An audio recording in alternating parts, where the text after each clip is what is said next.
Session is resumed. May we request the Honorable Florida Robes to please lead the invocation.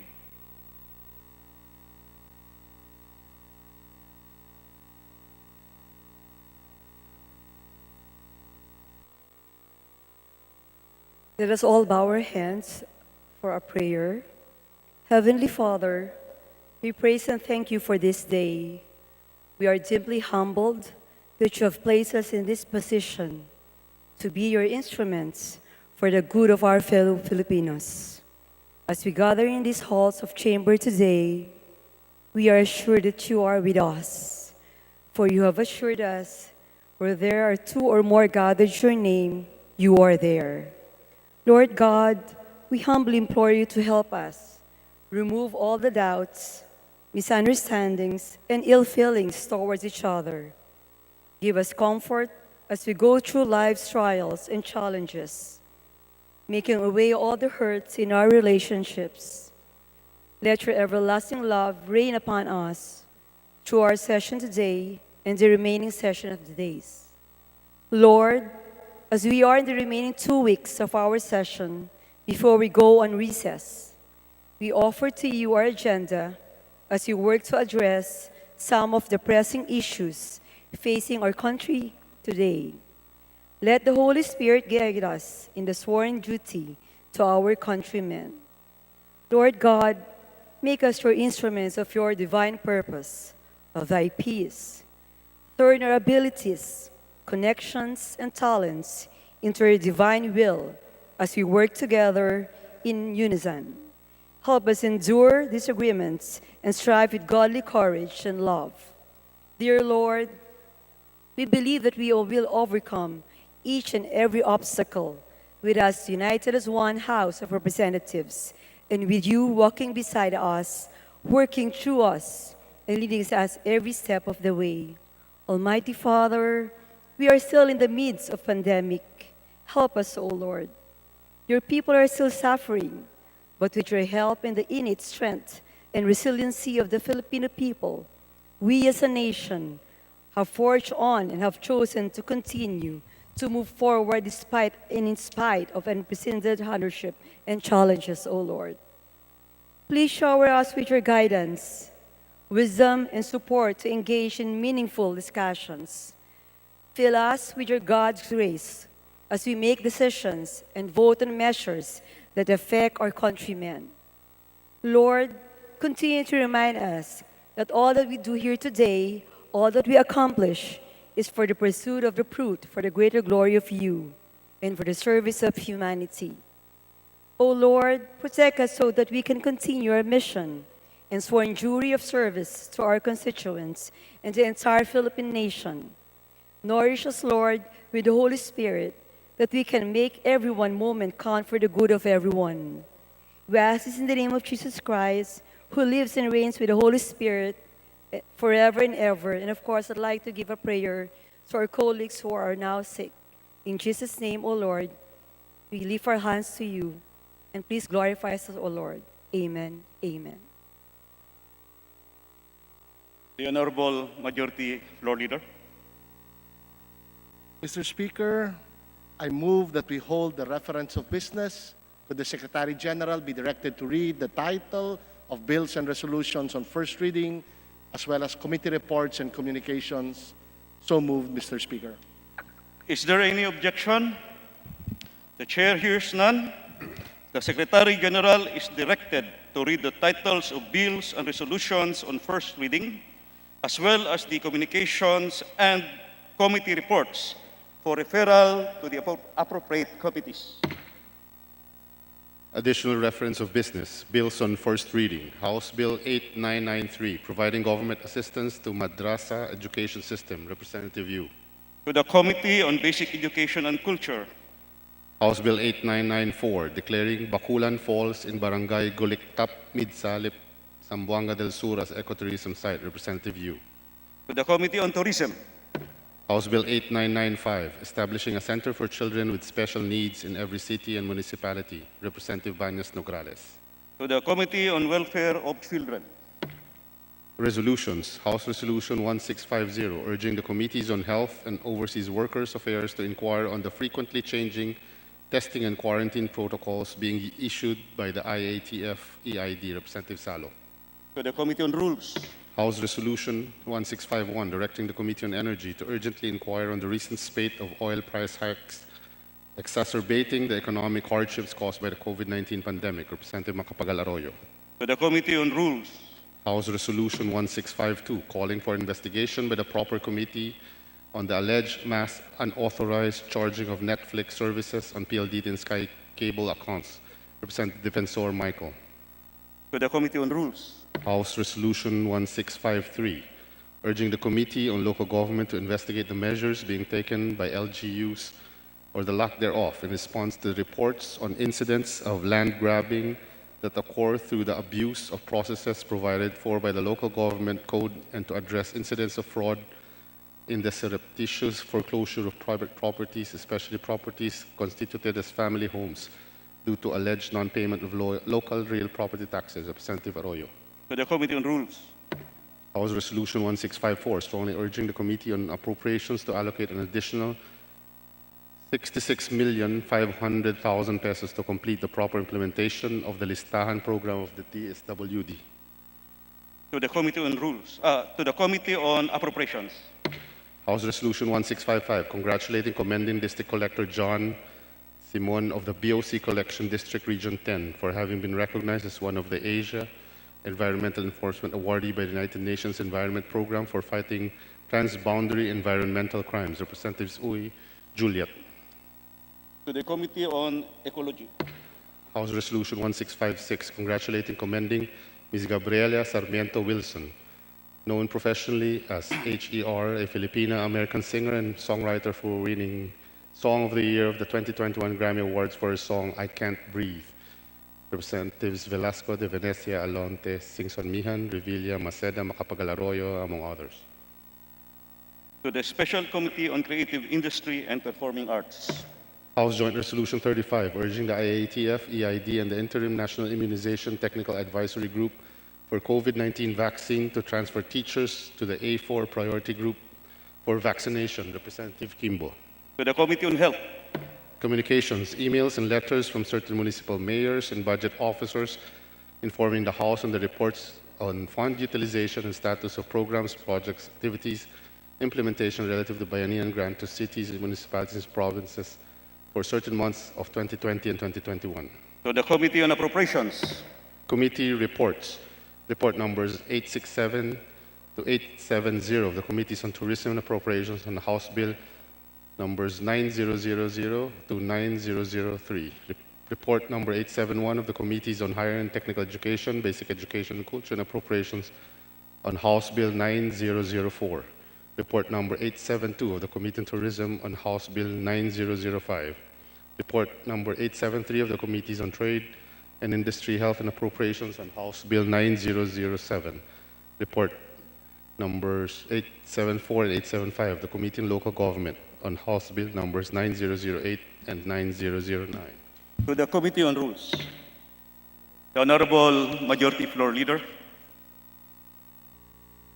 Mr. Speaker, during yesterday's session, the House approved on second reading House Bill 8910 based on Committee Report 815 with the title, An Act Promoting Open Access in Data Transmission and Providing Additional Powers to the National Telecommunications Commission, as amended.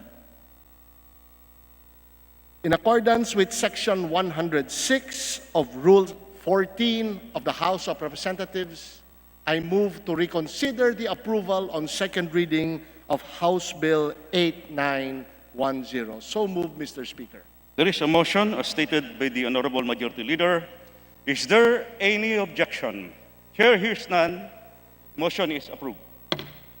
Thank you, Mr. Speaker. Mr. Speaker, I move that we reconsider the closing of the period of amendments on House Bill 8910. There's a motion. Is there any objection? Chair hears none. Motion is approved. Mr. Speaker, I move that we reconsider the closing of the period of sponsorship and debate on House Bill 8910. So moved, Mr. Speaker. Is there any objection? Chair hears none. The motion to close the period of sponsorship and debates is carried. Mr. Speaker, for the information of our colleagues, the parliamentary status of House Bill 8910 is that, once considered, we are in the period of sponsorship and debate. The manifestation of the Majority Floor Leader is noted. Mr. Speaker, in accordance with our rules governing inquiries in aid of legislation, I move that we refer the following House resolutions to the appropriate committees. House Resolution 1626 to the Committee on Senior Citizens. House Resolution 1632 to the Committee on Labor and Employment. And finally, House Resolution 1633 to the Committee on Public Order and Safety. So moved. There's a motion to refer the aforementioned resolutions to the appropriate committees. Is there any objection? Chair hears none. Motion is approved. Mr. Speaker, pursuant to our rules governing inquiries in aid of legislation, I move that we refer the following speeches to the appropriate committees.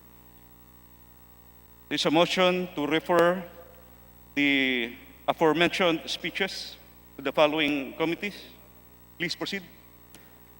Thank you. And finally,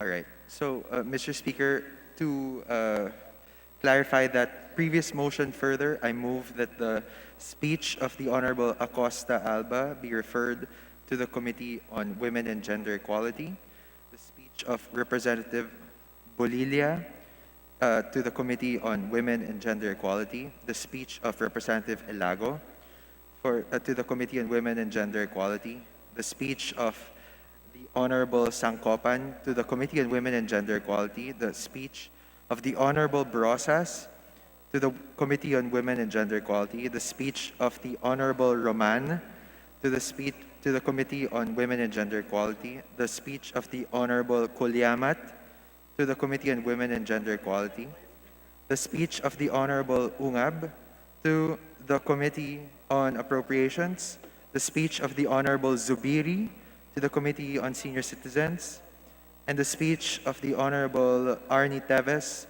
to the Committee on Energy. The subject of the aforementioned speeches are contained in a matrix that is available with the House Secretariat. So move. There is a motion to refer the aforementioned speeches to the appropriate committees. Is there any objection? Chair hears no objection. Motion is approved.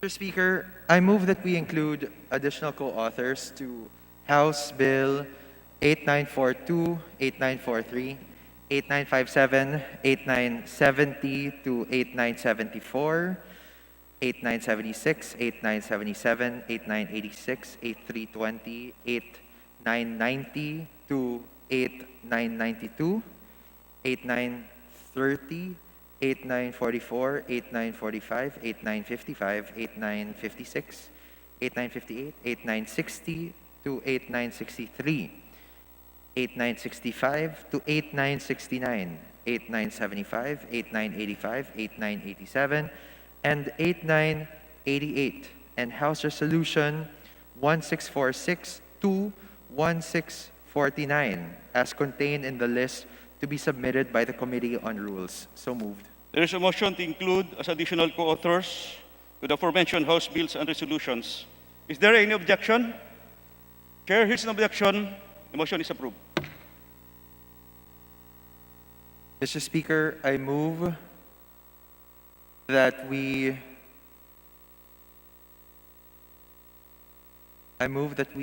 consider on second reading House Bill number 8955 as contained in Committee Report 830 and direct the Secretary General to read the title of that measure. So moved. The Secretary General is so directed. Please proceed. House Bill number 8955, an act converting the Bai District Hospital in the municipality of Bai, province of Laguna, into a general hospital to be known as the Laguna Regional Hospital and appropriating funds therefore. Mr. Speaker, The Honorable Majority Leader. thank you. Mr. Speaker, the status of the said measure is that it is in the period of sponsorship and debate. I move that we recognize the Honorable Ruth Mariano Hernandez, Vice Chair of the Committee on Health, to sponsor said House bill. So moved. The Honorable Sponsor, the Representative Ruth Mariano Hernandez is recognized. Thank you, Mr. Speaker. On the part of the Committee on Health, we manifest that the explanatory note of the House Bill number 8955 be the sponsorship message of the said measure.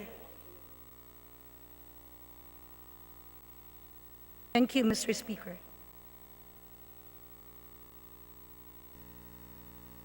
There's a motion. Is there any objection? There is no objection. Chair hears none.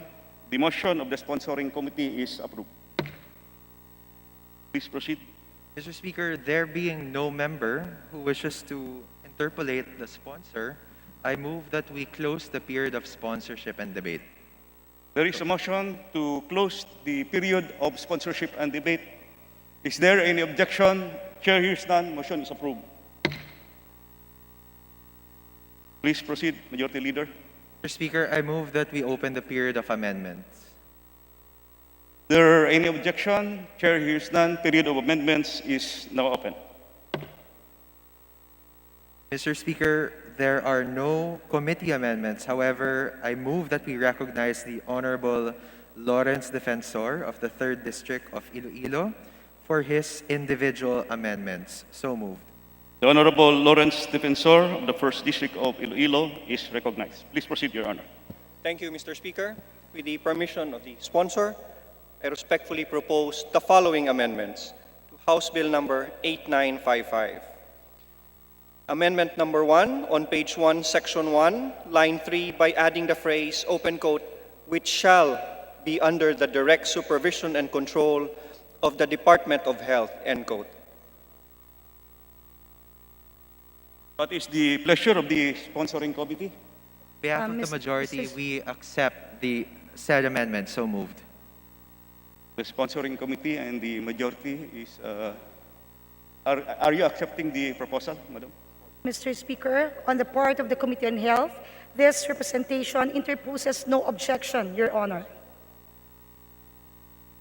The Honorable Floor Leader, what does the House say? Speaker, on behalf of the majority, we accept said amendment. So moved. There is no objection to the amendment. So the amendment is carried. Thank you, Honorable Mr. Speaker. Defensor. Next, on section 2, lines 5 and 6, delete the entire sentence, open quote, the authorized bed capacity of the Laguna Regional Hospital shall be increased from 25 to 50 beds, end quote. And in the same section, line 8, add the phrase, open quote, and submitted to the Department of Health, DOH, end quote, after the word hospital. What is the pleasure of the sponsor? I accept, Mr. Speaker. Noted. What does the House say, the Honorable Floor Leader? On behalf of the majority, we accept the amendment. So moved. The amendment is accepted. The amendment is therefore carried. The Honorable Defensor. Thank you, Mr. Speaker. On page 1, section 4, line 15, insert a new sentence to read as follows, open quote, the Secretary of the Department of Health, DOH, shall, after consultation with the Chief of the Laguna Regional Hospital, and in accordance with the Secretary of the Department of Budget and Management and the Chairperson of the Civil Service Commission, determine the additional new positions to be created and filled up, end quote. What does the sponsoring committee say to the proposed amendment? I accept, Mr. Speaker. What is the pleasure of the House, the Honorable Floor Leader? In behalf of the majority, we accept the amendment. So moved. Since there is no objection, the amendment is approved. The Honorable Defensor.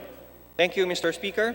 Last, on page 1, sections 5, lines 17 to 21, delete the entire provision and in lieu thereof, substitute the following, open quote, Section 5, the Secretary of the DOH shall immediately include the department's program, the implementation of this act, the funding of which shall be included in the annual General Appropriations Act, end quote. What is the response of the Honorable Sponsor to the proposed amendment? I accept, Mr. Speaker. The amendment is accepted by the sponsor. May we wish to know the pleasure of the House through the Honorable Floor Leader. In behalf of the majority, we accept, Mr. Speaker. So moved. The amendment is accepted. If there is no objection, the motion is approved. Thank you, Mr. Speaker. I have no further individual amendments. The Honorable Floor Leader. Thank you, Mr. Speaker. May we now, the Chair will now recognize the Majority Floor Leader. What is the pleasure on the pending bill? Mr. Speaker, there being no other committee nor individual amendment, I move that we close altogether the period of amendments. There being no member who wants to propose amendments, there's a motion to close the period of amendments. Is there any objection? Chair hears none. The motion is approved. Mr. Please Speaker, proceed. I move that we approve on second reading House Bill 8955. There is a motion to approve House Bill number 8955 on second reading. As many are as in favor, please say aye. Aye. As many are against, say nay. The ayes have it. House Bill 8955 is, as amended, is approved on second reading.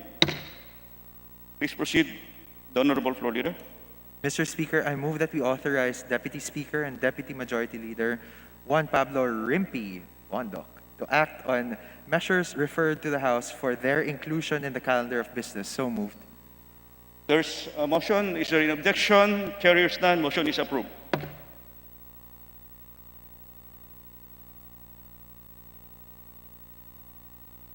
Mr. Speaker, The Honorable Floor Leader.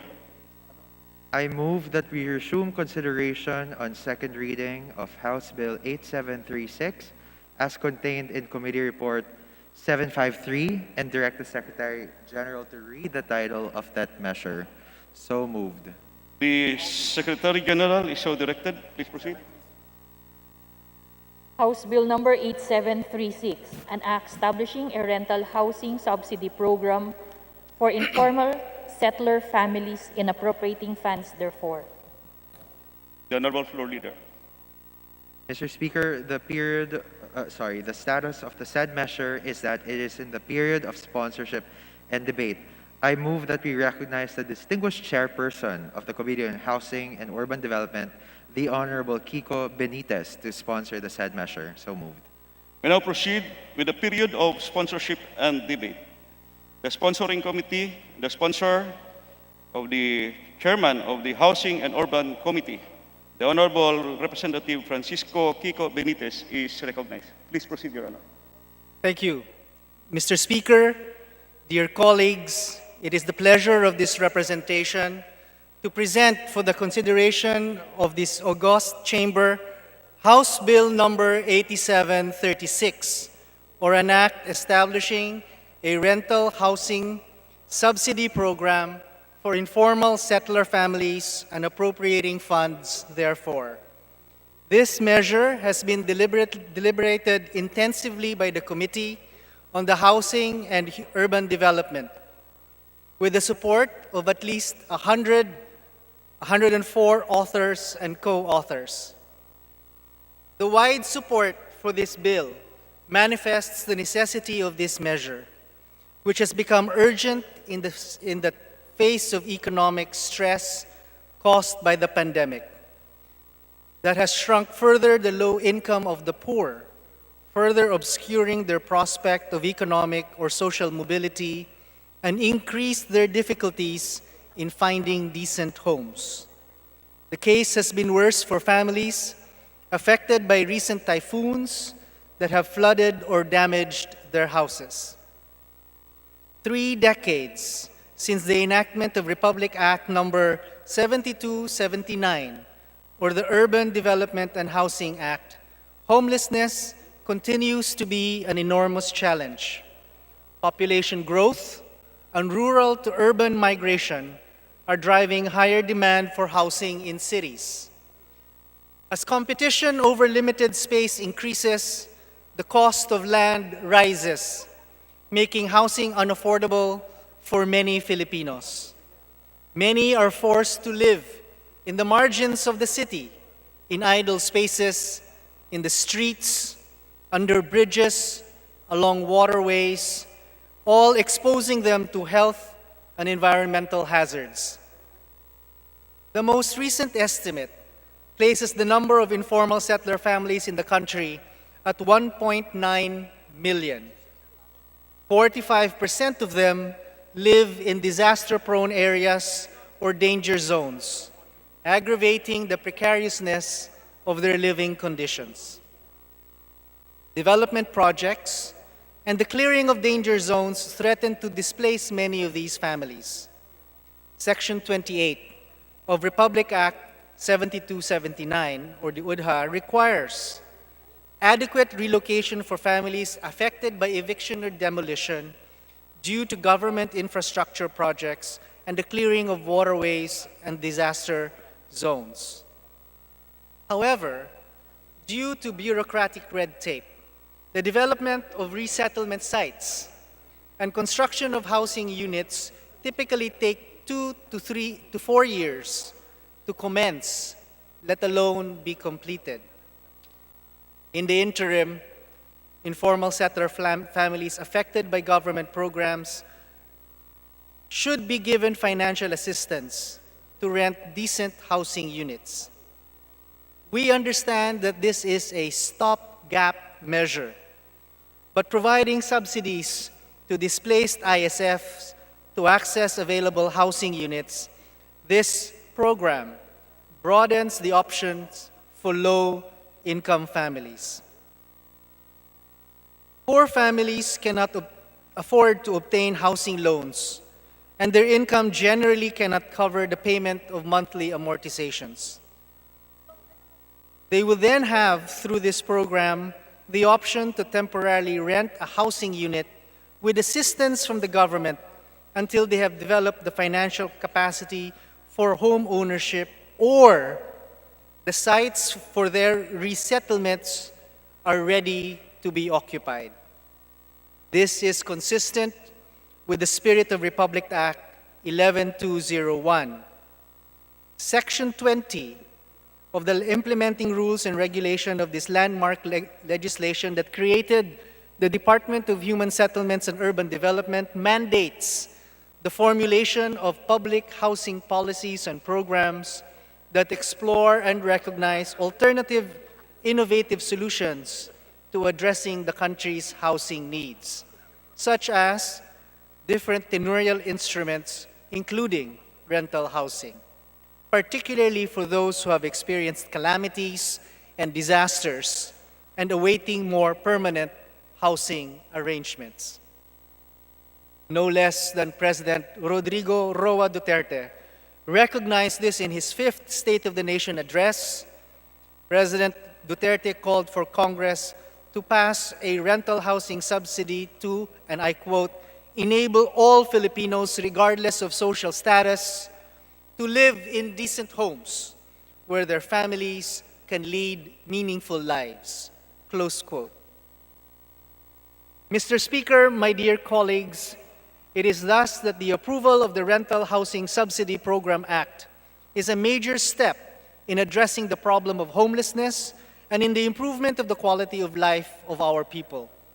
In behalf of the 104 authors and co-authors and the Committee on Housing and Urban Development, I urge this august body to approve House Bill number 8736.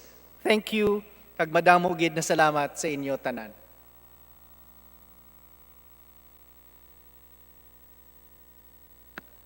The Honorable Floor Leader.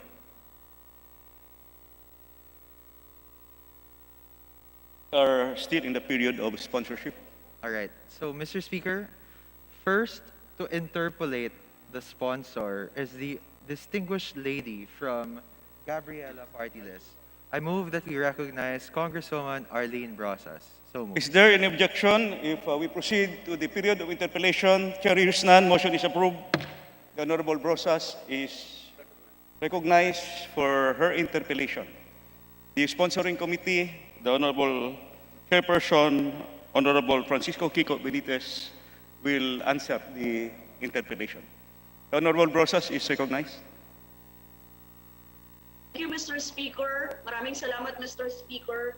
Mr. Speaker, will the good sponsor of the bill yield to a few questions, Mr. Speaker? Definitely, Mr. Speaker. You are welcome to ask any questions, Congresswoman Brosas. Thank you, Mr. Speaker. Mr. Speaker, bagamat kailangan natin, kailangan ng ating mga maralitang kababayan ng anumang forma ng tulong, lalo sa pagtustos sa pagbabayad sa upa, hindi dapat nakatuntong ang tulong na ito sa pagpapalayas sa kanila. Kaya naman sa panukalang rental subsidy na ito, nais naming klaruhin ang pangunahing layunin at direksyon ng programang ito. Mr. Speaker, ginoong sponsor. Didiretso na po ako kung saan ang mga section kung saan ay meron kaming mga tanong, Mr. Speaker, ginoong sponsor. Nakasaad po sa Section 4 ng panukala na option itong rental subsidy para i-address ang temporary relocation of displaced families due to natural and man-made disasters. Ano po ba yung tinutukoy na natural and man-made disasters sa probisyong ito? Mr. Speaker, ginoong sponsor. Mr. Speaker, the temporary relocation of displaced families due to natural and man-made disasters envisions na yung pag meron hong bagyo, merong hong national disasters na ganong sanhi po ng climate change, halimbawa, or binaha sila, at kailangan po silang ilipat o di kaya ay nakatira sila sa danger zone. Isa pong natural disaster po yon. Kuminsan naman po, ang man-made disaster ay dahil din sa pagkakamali or dahil po sa mga programa ng infrastructure, halimbawa ng gobyerno, kung saan para po sa ikabubuti ng mas nakararami, ang iba po ay kailangang i-relocate temporarily. Yun po ang intention po ng definition na yon. Thank you, Mr. Speaker, ginoong sponsor. Bagamat may ganyan pong criteria sa target na displaced families, nakasaad naman sa Declaration of Policy sa Section 2 na polisiya ng Estado na protektahan ang urban poor mula sa impact of immediate dislocation due to eviction and demolition arising from government projects. Paano po ito i-reconcile yung Section 2 at Section 4 ng panukalang batas? Sino ba talaga yung target na bigyan ng rental subsidy dito? Kasi po, 'di ba, parang pag sinabi niyong natural and man-made, kasama ba dito yung mga proyekto ng gobyerno kung saan pinapaalis ang mga informal settler families, 'di ba? So, paano niyo po ito i-reconcile yung Section 2 and Section 4? Mr. Speaker, ginoong sponsor. Mr. Speaker, there is nothing in the proposed measure that absolves anyone from the proper procedures already in the laws before anyone can have eviction notices or their homes demolished. May proseso po na mahaba-haba at hindi po nire-repeal o inaamenduhan ng any provision dito ang ganong klaseng procedure at protocol. Ang nakalagay lang po dito ay pagkatapos po na masunod ang karapat-dapat na programa at proseso kung kailangan po nila ng subsidiya para tulungan sila makahanap ng temporary relocation. This law institutionalizes some of the current already ongoing practices. It does not in any way, ma'am, repeal or decrease the commitment of the state to protect them from eviction or demolition that are already in the laws. Mr. Speaker. Mr. Speaker, ginoong sponsor, gusto ko lang pong sabihin na case in point, maganda po siyang pakinggan pero sa actual po sa baba. Like for example, sa Bitas Katuparan, kung saan po pumunta ako ng nakaraan para makita kung paano yung aktual na sinasabi niyong proseso na pinagdaraanan ng mga maralita. In fact, doon ko nakita na isa lang yung CR. Isa lang po yung CR para sa 20 to 30 families na inilipat at inilikas dahil dinemolish yung bahay ng mga taga-Tondo sa Riverside. At meron pang mga natitira na bahay kung saan marami pang nakatira na ililipat. Sa panahon po ng pandemya, nagde-demolish. Now, I understand, sinasabi ninyo may proseso, may court order, may ganito. Pero, di ba, ito po yung katunayan na sa actual, yung mga kababayan natin, sumisiksik sila, wala silang mapuntahan, nandoon sila, wala silang, ang sinabi sa kanila, bibigyan lang sila ng 8,000 at lumipat na sila, bahala na sila sa buhay nila. Mr. Speaker, ginoong sponsor, yung sinasabi po ninyo na ganyan, actually na pagpapalipat sa kanila, demolition po ang equal nito sa ating mga mamamayan. Mr. Speaker, ginoong sponsor.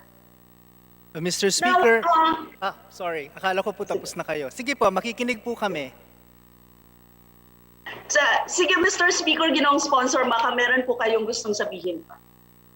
Mr. Speaker, just to respond, malinaw naman po siguro na ang problema ng demolition at eviction ay malaking problema po sa ating mga informal settler families, lalo na kung hindi sinusunod ang nasa batas. Sa pagkakaalam ko po, kaya po tayo nagkaroon ng mga hearings tungkol sa housing crisis, dapat sila ay may mapupuntahan at may mapatutunguhan.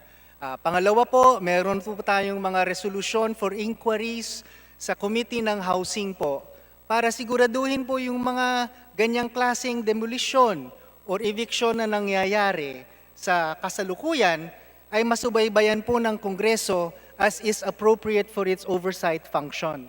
Pero iba po yan na issue dito sa batas na ating tinutulak sa araw na ito. Mr. Speaker.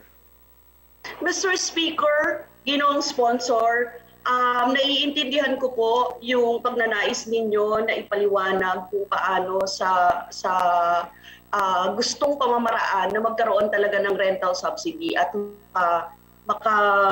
makatulong ito sa mga ISFs. Pero sa actual po sa baba, gusto nating makita kung paano ito nag-ooperate talaga, mag-ooperate sa baba. Sa Section 8 po, B, nakasaad, nakabilang sa responsibilidad ng NHA ang pakikipag-ugnayan sa DPWH at DOTR, kaugnay ng mga pamilyang dapat kagyat na i-relocate. Now, we assume na target dito ang mga pamilyang nakatira sa mga pagtatayuan ng mga proyekto ng DPWH at DOTR. Tama po ba, Mr. Speaker, Mr. Sponsor? Yes, Mr. Speaker, tama po. Mr. Speaker, Mr. Sponsor, kung gayon, hindi akma na gamitin yung natural and man-made disasters sa Section 4 dahil sa actual demolition ang tinutukoy nito, Mr. Speaker, ginoong sponsor. Hindi pa rin po ata tayo nagkakaintindihan, Mr. Speaker.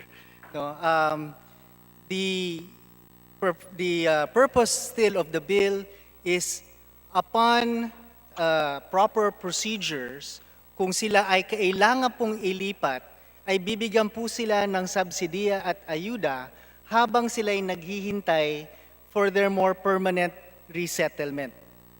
Yun lang naman po ang nakalagay sa batas na ito. Thank you, Mr. Speaker, Ginoong Sponsor. So, ibig sabihin, natural, man-made at mga proyekto ng gobyerno, ng DPWH, DOTR, etc. Yun po, kasama yon sa sinasabi natin na dinedefine po ninyo na papaalisin or bibigyan ng rental subsidy. Mr. Speaker, Ginoong Sponsor. Opo. Mr. Speaker, Ginoong Sponsor, nakaasaad din sa Section 4 na ang target na paglipatan ng mga maralita ay formal housing market. Ano po yung tinutukoy na formal housing market? Bakit hindi po kasama dito yung informal housing market? Kasi po ang pinag-usapan po sa committee during the TWG and the committee hearings is kailangan po kasi na disente at adequate ang housing na kanilang inuupahan din kung sakali. Kaya po ang gusto ng DSUD masigurado na ang formal housing market ay siyang mapupuntahan ng subsidiya para po yung leakage ng pera ng subsidy ng gobyerno ay mapupunta, yung pera ng gobyerno ay mapupunta dun sa karapat-dapat na puntahan. Hindi po siya maging subject to leakage. At ang pabahay na mapupuntahan ng ating mga informal settler families, kung sakali sila ay maging eligible and they avail of the program, ay sapat din at disente sa kanilang pangangailangan. Mr. Speaker. Yes, Mr. Speaker, Ginoong Sponsor, ano ba yung category ninyo ng formal housing market? Para po maliwanagan yung mga kababayan natin dito. I believe in the sense of a formal housing market, dapat meron silang kasulatan, meron silang kontrata, may assessment as to whether or not the housing is decent by the Department of Human Settlements and Urban Development. Mr. Speaker. Thank you, Mr. Speaker, Ginoong Sponsor. Now, Mr. Speaker, Ginoong Sponsor, sa Section 4 po, sa Rental Housing Subsidy Program, it states that ISFs will receive a flat rate subsidy of 3,500 pesos. Hindi po ba masyadong maliit ito? Ma'am, yes, that was also discussed in the TWG na ito po ay subsidy lang, hindi po full rent na ibibigay. And this is a pegged on the average rental rates and the average amount of that the ISFs are paying in current informal settlements based on government census. So ito po yung ang binasihan para po meron man lang maiabot na tulong ang gobyerno sa ating mga informal settlers. And ito po ay subject pa rin sa review every 2 years kung magpalit po ang average rental costs. Mr. Speaker. Mr. Speaker, Ginoong Sponsor, ang mangyayari kasi dito, aalis yung maralita sa komunidad, di ba? Kung saan siya kasalukuyang naninirahan. Yung 3,500 na subsidy, sapat na ito kung sa loob ng komunidad. Halimbawa, sa isang community ng informal sector, pag-usapan natin ang Tondo. Sa loob ng Tondo, 3,500 magre-renta ka, sapat yun. Mr. Speaker, Ginoong Sponsor. Pero kung sa labas, hindi yan sasapat. So sinasabi niyo po kanina, partly pwedeng subsidy lang talaga ito, hindi ito full rent, no? Mr. Speaker, Ginoong Sponsor. Sa labas ng komunidad, tumataas yung renta, tapos may mga down payment na hinihingi. Mr. Speaker, Ginoong Sponsor. Now, naniniwala ba ang sponsor na kayang magbayad ng isang informal sector, ISF, ng rental rates sa labas ng informal settlements, Mr. Speaker, ginoong sponsor? Hindi nga ho niya kaya nga ho siya binibigyan ng subsidy. But I think the intent is that with the subsidy, baka kakayanin na nila. Yun po ang hope ng panukalang batas. Mr. Speaker. Mr. Speaker, ginoong sponsor, ang katotohanan po, no, pag pinag-usapan natin sa mga lugar kung saan nakatira, no, yung mga maralita, yung trabaho nila doon din. Halimbawa, sa junk shop, halimbawa, pedicab driver, halimbawa, sa pier, no, stibidor o nagtatrabaho sa kargador. Hindi sa ganitong sitwasyon, Mr. Speaker, ginoong sponsor, hindi talaga sasapat even yung sinasabi na bigyan ng rental subsidy yung ating mga kababayan. Kasi kapag lumayo na sila sa kanilang lugar, magkakaroon na yun ng transportation cost. Magkakaroon na yun ng transportation cost kapag lumayo na, no, sa kanilang lugar.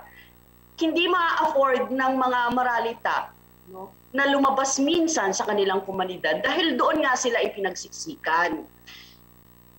Case in point po, Mr. Speaker, ginoong sponsor. Sa Bitas, Katuparan, sila po ay nanggaling sa mga dinemolish na ng mga lugar. No? At ginawan po ng tenement 3 decades ago, 30 years ago. Ngayon, sa mga tenements po na yan, from Building 1 to 28, ang mga nakatira po dyan ay, sasabihin ko na sa inyo yung totoo, hindi kakayanin na mag-upa o bigyan ng upa na 3,500 lang para lumabas doon sa lugar nila dahil yung trabaho nila ay nandoon sa loob. No? Malapit lang, hindi talaga nila yon kaya. Yun naman ang mga sinasabi nila, no, Mr. Speaker, ginoong sponsor. So, ibig sabihin, Mr. Speaker, ginoong sponsor, yung mga ganitong sitwasyon, no, na tatanggalin sila sa kanilang lugar at maglalagay ng high-rise, no, na halimbawa na building, tapos ililipat sila doon, pwedeng pabalikin sila, pero can they afford it? Diba? After, kung gagawin ulit yun, at pansamantala, magrerenta sila ng 3,500 sa labas. And remember, may pandemya ngayon, ang hirap magpaupa ng hindi alam kung sino yung nakakatakot po kasi kahit sa tonto nag-spike din yung mga nag-spike din diyan ang mga cases ng ng COVID-19. So Mr. Speaker, ginoong sponsor, napakahirap isipin, nabibigyan lang sila ng 3,500 para lumabas sa kanilang lugar at kanilang pinaghahanap buhay, no? Kanilang bahay. Tapos, iba pa yan sa magiging census o survey ng NHA kasi sabi nga natin, pwedeng isang pamilya lang, samantalang minsan may sharer na isa, dalawa, tatlo pamilya sa loob ng isang unit. So, may mga ganun pang komplikasyon, Mr. Speaker, ginoong sponsor. Kaya, naniniwala ba tayo na kapag binigyan natin sila ng ganyang rental rates, lalo na sa mga informal settlements, okay na yung kalagayan nila, Mr. Speaker, ginoong sponsor? Mr. Speaker, mukha pa rin pong magkaiba ang aming mga premises ni Congresswoman Brosas, no? Ito po ay para sa rental subsidy lamang at hindi po para sa buong upa, unang-una. Pangalawa, hindi lang naman po ito ang parte ng programa ng relocation at resettlement. Mas malawak pa po ang programa ng gobyerno dyan. At the same time, the bill recognizes the need, no, to help provide livelihood, no, as part of a solution para po sa ating mga relocated informal settler families. Kaya nga po ay may provision, no, for the TESDA, for example, to provide skills training to members of the household or the beneficiary households. Mr. Speaker. Hindi Okay, po Mr. nila, hindi Speaker, po kasi Mr. Speaker, hindi po hinahangad ng programa na ito na mabubuhay sila sa 3,500 kada buwan at sa dun lang sa ganong klaseng subsidiyan ng gobyerno. Okay, Mr. Speaker, Ginoong Sponsor, salamat po sa pagsagot sa tanong. Komplikado po kasi yung usapin ng mga ISFs natin, and you're saying na ang target ay mga ISFs. Usually po yung mga DPWH, yung mga DOTR projects, sumasagasa po yan sa mga talagang mga maralita yung mga area, no? Okay lang po yung mga medyo may kaya pang magbahay talaga, no, or lumipat or ganyan. Ang inaalala po natin ay yung mga tunay, no, na talagang walang-wala na. Minsan kahit na yung rental subsidy, tatanggapin nila yan dahil wala na silang mapupuntahan o wala na silang makukuhanan ng kahit anong pangkain, no? Kasi yun na nga ang basic problem nila, pangkain pa lang pagkatapos ililipat pa sila ng lugar, Mr. Speaker, Ginoong Sponsor. Anyway, Mr. Speaker, Ginoong Sponsor, sa huling committee hearing, pinag-usapan na rin natin, sabi niyo po kasi merong mga iba pang programa, no? Yung gobyerno. Di pag-usapan po natin na umamin yung NHA na hindi sila sigurado kung may supply tayo ng low-cost housing na kayang bayaran ng mahihirap. Sa laki po ng housing backlog, kaya ba ng kasalukuyang supply ng low-cost housing ito? Mr. Speaker, Ginoong Sponsor. Mr. Speaker, once again, I think that is outside the scope of what this bill is actually about. Ang backlog po ng housing units, ng NHA, no, at ng housing sector as a whole ay iba pong issue na sa totoo lang tama po si Congresswoman Brosas. Kulang po ang pondo ng gobyerno at kulang po ang ating current housing units. Kaya nga, part of this program was to allow the Department of Human Settlements and Urban Development to explore perhaps rental subsidies as stopgap measures, no, for the necessity of decent and adequate housing needs. Mr. Speaker. Mr. Speaker, Ginoong Sponsor, pwede pong itanong sa inyo sa mga low-cost housing pa sa Metro Manila, kung saan maraming maralita at ang nagtatrabaho at nangungupahan, meron ba talaga, no, na ginawa ang NHA for the low-cost housing? Enough ba yun? Yung low-cost housing na programa ng NHA sa Metro Manila para sa mga maralita na nagtatrabaho at nangungupahan dito? Mr. Speaker, Ginoong Sponsor. Mr. Speaker, once again, I will repeat myself. Obviously, ma'am, kulang po. Kulang na kulang.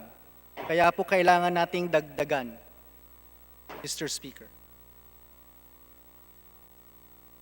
Mr. Speaker, Ginoong Sponsor, punta na po ako sa punto ng, again, sa Section 4, magkakaugnay naman po ang lahat ng ito kasi hindi lang po ito, hindi po pwedeng ihiwalay ang rental subsidy na bill sa usapin ng gaano ba karami talaga yung pangangailangang housing ng ating mga mahihirap. Kung hindi, magtatapon lang po tayo ng magtatapon ng mga maralita at hindi rin nila kakayanin yung magkabahay dito sa urban area o sa kung nasaan sila ngayon at lalo lang, no, magiging cycle ng paghihirap para sa ating mga maralita yung ganito. Kasi sisiksik sila kung saan naroon ang kanilang hanap buhay at trabaho. Mr. Speaker, nakita na natin yan sa napakaraming housing mga iba pa no na housing project halimbawa sa labas ng Maynila kung saan bumabalik yung ibang mga maralita dahil kailangan nilang magtrabaho, maghanap ng trabaho at kung nasan sila walang trabaho. Minsan nga wala pang tubig, minsan walang kuryente, no? Kahit po pag-usapan natin kung maaalala ko nung panahon ng Ondoy, ganyan ganyan yung naging problema na hanggang ngayon hindi pa rin naman nare-resolve ang mga ganyang problema kahit sa mga housing projects na nakatiwangwang sa kasalukuyan, Mr. Speaker, Ginoong Sponsor. Now, Mr. Speaker, Ginoong Sponsor, kaugnay po doon sa subsidy shall be granted to eligible beneficiaries until the date of completion of the permanent housing. If in case there is a delay, the subsidy shall be extended. Hindi po ba mas praktikal sa gobyerno kung papatayuan sila at bigyan ng pabahay sa NHA property sa lungsod kesa bigyan ng pang-upa kung long term natin ito titignan? Kasi di ba parang mas malaki yung gagastusin mo dahil nagsasubsidize ka ng pang-upa nila for how many years, Mr. Speaker, Ginoong Sponsor? Mr. Speaker, yes, ma'am. I would like to respond on two levels to the query of Congresswoman Brosas. Ang unang-una po, tama po kayo. I completely agree. Kulang na kulang po ang ating mga housing units, lalo na in order to address the needs of our informal settler families. Pero ito pong problema ng housing ay masalimuot at marami pong sanga-sanga. No? Wala po sa panukalang batas na ito ang sufficient manner to address the entire backlog and need for housing of our population. Ito po ay isang maliit lamang na slice, no, a small stopgap step in a larger comprehensive approach. Hindi naman po kaila kay Congresswoman Brosas na tayo po ay pumasa ng on-site in-city prioritization bill para sa housing. Yung una. Pangalawa, ito pong rental subsidy shall be extended ay ang usapan po sa committee, no, ay ito ay isang parang multa, no? Particularly sa NHA at sa kanyang mga contractors kung delayed ang kanilang projects. Kasi halimbawa, sa Pasig, meron hong NHA program at project na supposedly 8 to 10 years na po silang delayed. So for the last 8 to 10 years, yung mga informal settlers po na naghihintay ng kanilang permanent housing ay hindi po nabigyan ng subsidiya man lang. Hanggang ngayon nagbabayad pa rin po sila ng upa. No? So the committee deemed it fit that the NHA specifically, but even the government agency in general, responsible for making sure, no, that the permanent housing resettlement is finished within 5 years. Kung hindi po, dapat hindi mawalan ng subsidiya ang mga ISFs na naghihintay po ng kanilang permanent unit. Yun po ang ibig sabihin ng provision na yon, Mr. Speaker. Thank you, Mr. Speaker, Ginoong Sponsor. Follow-through question lang doon, Mr. Speaker, Ginoong Sponsor. Marami-rami din kasi yung NHA properties, no, na naka-long-term lease sa malalaking negosyo. Usapin po ito ng imbis na pinatayuan ng bahay, kagaya na lang po sa North Triangle, no? Ang punto dito, Mr. Chair, Mr. Speaker, Ginoong Sponsor, kung ISF ang pinag-uusapan na karamihan ay walang regular na trabaho at prioridad sa gastusin ay pangkain, mas maigi na awarded sa kanila ang proyekto. Kung rental subsidy, baka mas aplikable nga po ito. Tama po yun kasi sabi nyo, stopgap measure ko Mas aplikable ito sa mga may regular na trabaho na nangungupahan para mapalapit sa lugar ng trabaho nila. Mr. Speaker, Ginoong Sponsor. Mr. Speaker, I'm not certain there was a question in Congress Mr. Woman Speaker, Ginoong Processes. Sponsor, sinasabi lang natin na kasi kanina, imbis na bigyan ng pang-upa, ang sabi natin, mas practical na patayuan. O bigyan, yung sabi niyo po kanina, yung in-city relocation, di ba? Yun yung gusto natin para sa ISFs kasi ang uunahin nga nila ay pangkain, Mr. Speaker, Ginoong Sponsor. Mr. Speaker, I completely agree with Congresswoman Brosas. Tama po kayo. Hindi lang po on-site and in-city ang ating pinag-uusapan. Pinag-uusapan din po natin sa committee no, na ang mga government idle lands or idle government lands ay pwede rin sanang gamitin. Alinsunod sa constitutional urban land reform no, na nasa constitution po natin para po rin mabigyan ng tulong ang ating mga mamamayan. Tama po kayo. Agreed na agreed po ako. Thank you, Mr. Speaker. Mr. Speaker, Ginoong Sponsor, sa Section 6 po, no? Section 6. Yes, ma'am. Ang tinitiyak ba nito ay makakabayad ng upa ang mga mahihirap?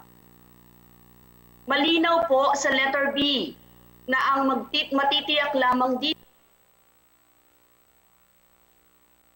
sure income po ito para sa mga so-called private rental market, pero hindi pagtitiyak na makakabayad ng upa ang ISF. Dahil hindi naman ito full subsidy, sabi niyo nga kanina. Hindi rin government-owned ang structure, kaya ang kikitain, hindi rin babalik sa gobyerno para makatulong sa pagpondo ng iba pang housing programs, kundi subsidy siya sa private housing. At kung merong real estate na nagbi-business dito, sa kanila yun mapupunta, Mr. Speaker, Ginoong Sponsor. Pakilinaw lang po, Mr. Speaker, Ginoong Sponsor. Yes, ma'am. Mr. Speaker, the law provides, as proposed, that the Department of Human Settlements and Urban Development shall create a list, no, of lessors that they will accredit to allow for this subsidy. Some of those lessors may be public rental housing units or may be private housing units. Ito po, balikan ko lang, ang dalawa pong nasabi na rin ni Congresswoman Brosas. Unang-una, ito po ay partial subsidy, hindi po full subsidy. At ikalawa, ito po ay stopgap measure lamang. Dahil po kulang nga ang units no, na pwede nating ipamigay sa ating informal settler families, we are required, I suppose is the right word, no, or depend upon partly what might be considered public rental housing units kung meron man, at kung wala po, it will have to be private sector housing units. Yes po, Mr. Speaker. Thank you, Mr. Speaker, Ginoong Sponsor. Totoo na sa pribado, no, mapupunta, no,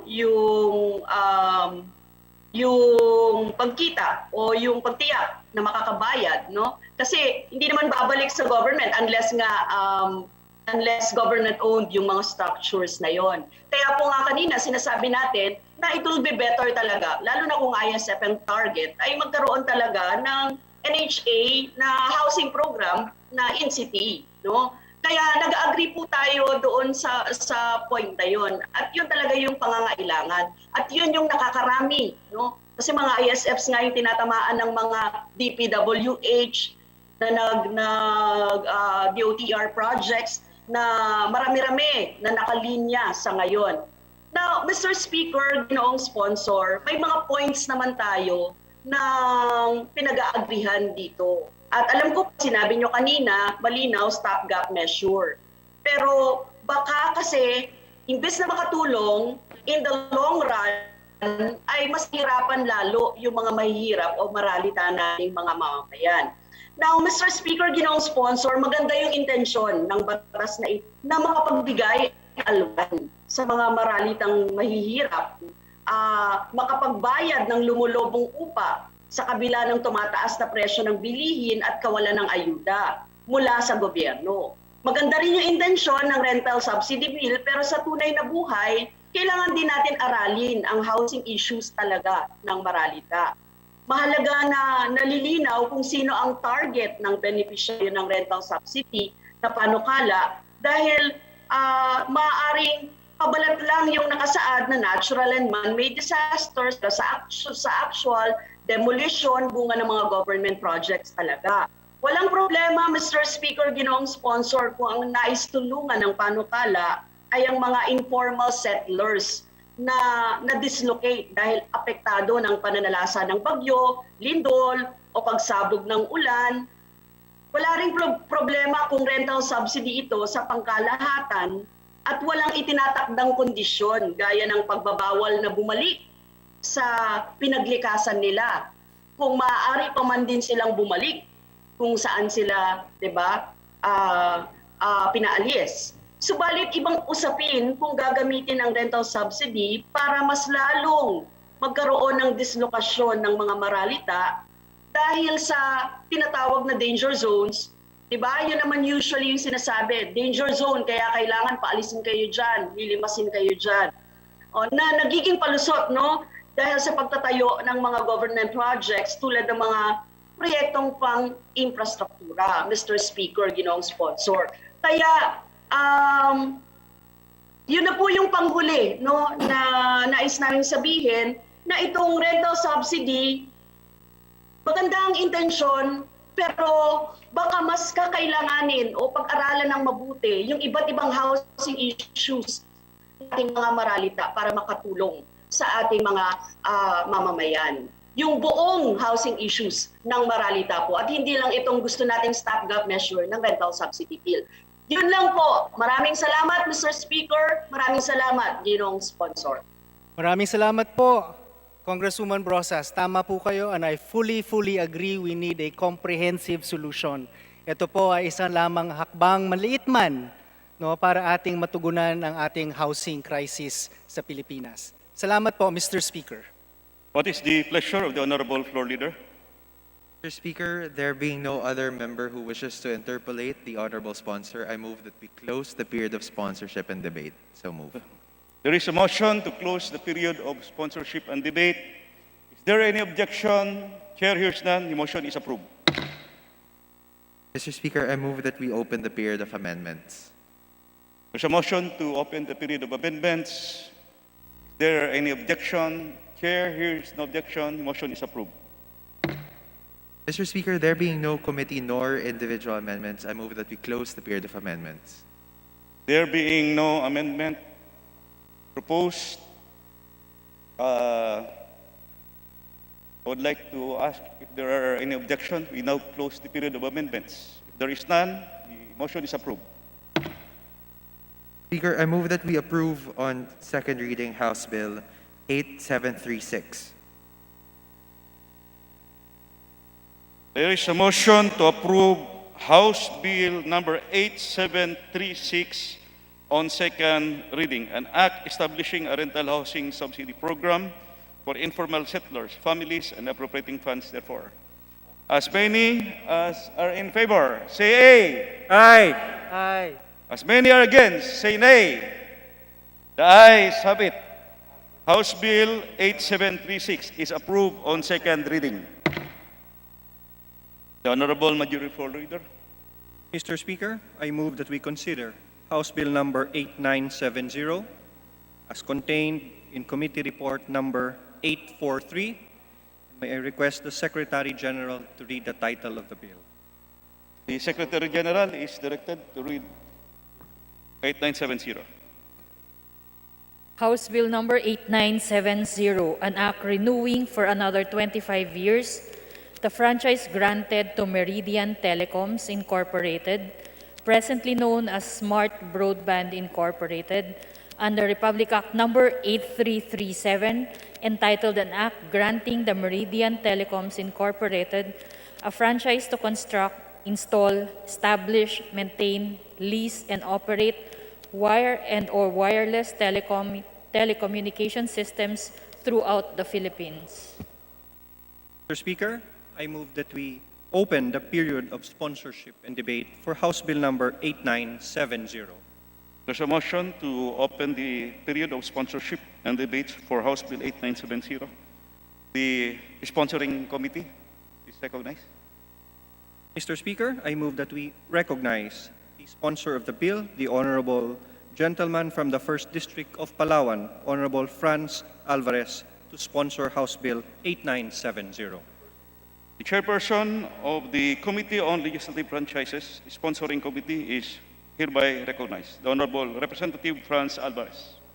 Please Speaker, proceed, Your Honor. may I request that the explanatory note be entered as the sponsorship speech? Mr. Speaker, there is a motion from the sponsor to adopt the explanatory note as the sponsorship of House Bill number 8970. We pose no objection, Mr. Speaker.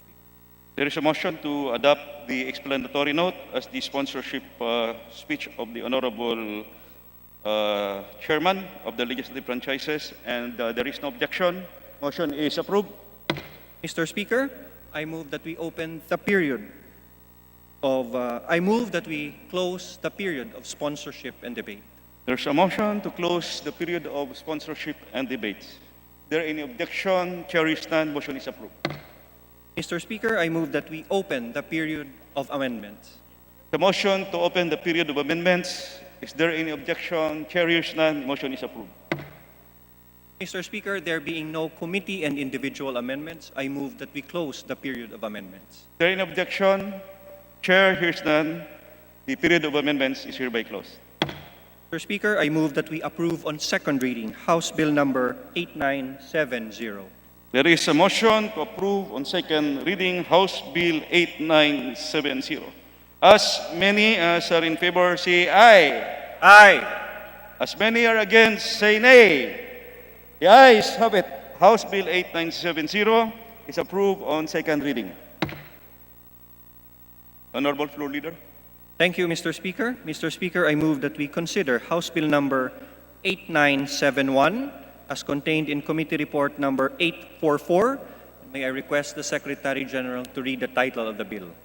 The Secretary General is directed to read the title of 8971. Please proceed. House Bill number 8971, an act granting ISMO Incorporated a franchise to construct, install, establish, operate, and maintain telecommunication systems in the Philippines.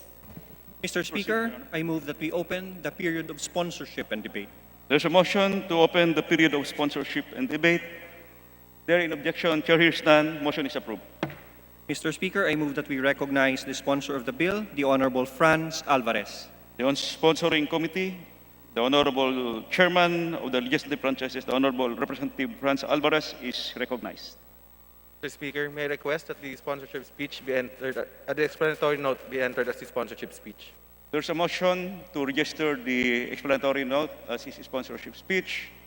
There in objection, Chair is none. Motion is approved. Mr. Speaker, there being no interpelators for House Bill 8971, I move that we close the period of sponsorship and debate. There's a motion to close the period of sponsorship and debate. Is there any objection? Chair is none. Motion is approved. Mr. Speaker, I move that we open the period of amendments. There's a motion to open the period of amendments. Is there any objection? Chair is none. The motion is approved. Mr. Speaker, there being no individual and committee amendments, I move that we close the period of amendments. Considering that there is no individual and committee amendments and there is no objection, the period of amendments is hereby closed. Mr. Speaker, I move that we approve on second reading House Bill number 8971. There's a motion to approve on second reading House Bill number 8971. As many as are in favor, say aye. Aye. As many are against, say nay. The ayes have it. House Bill 8971 is approved on second reading.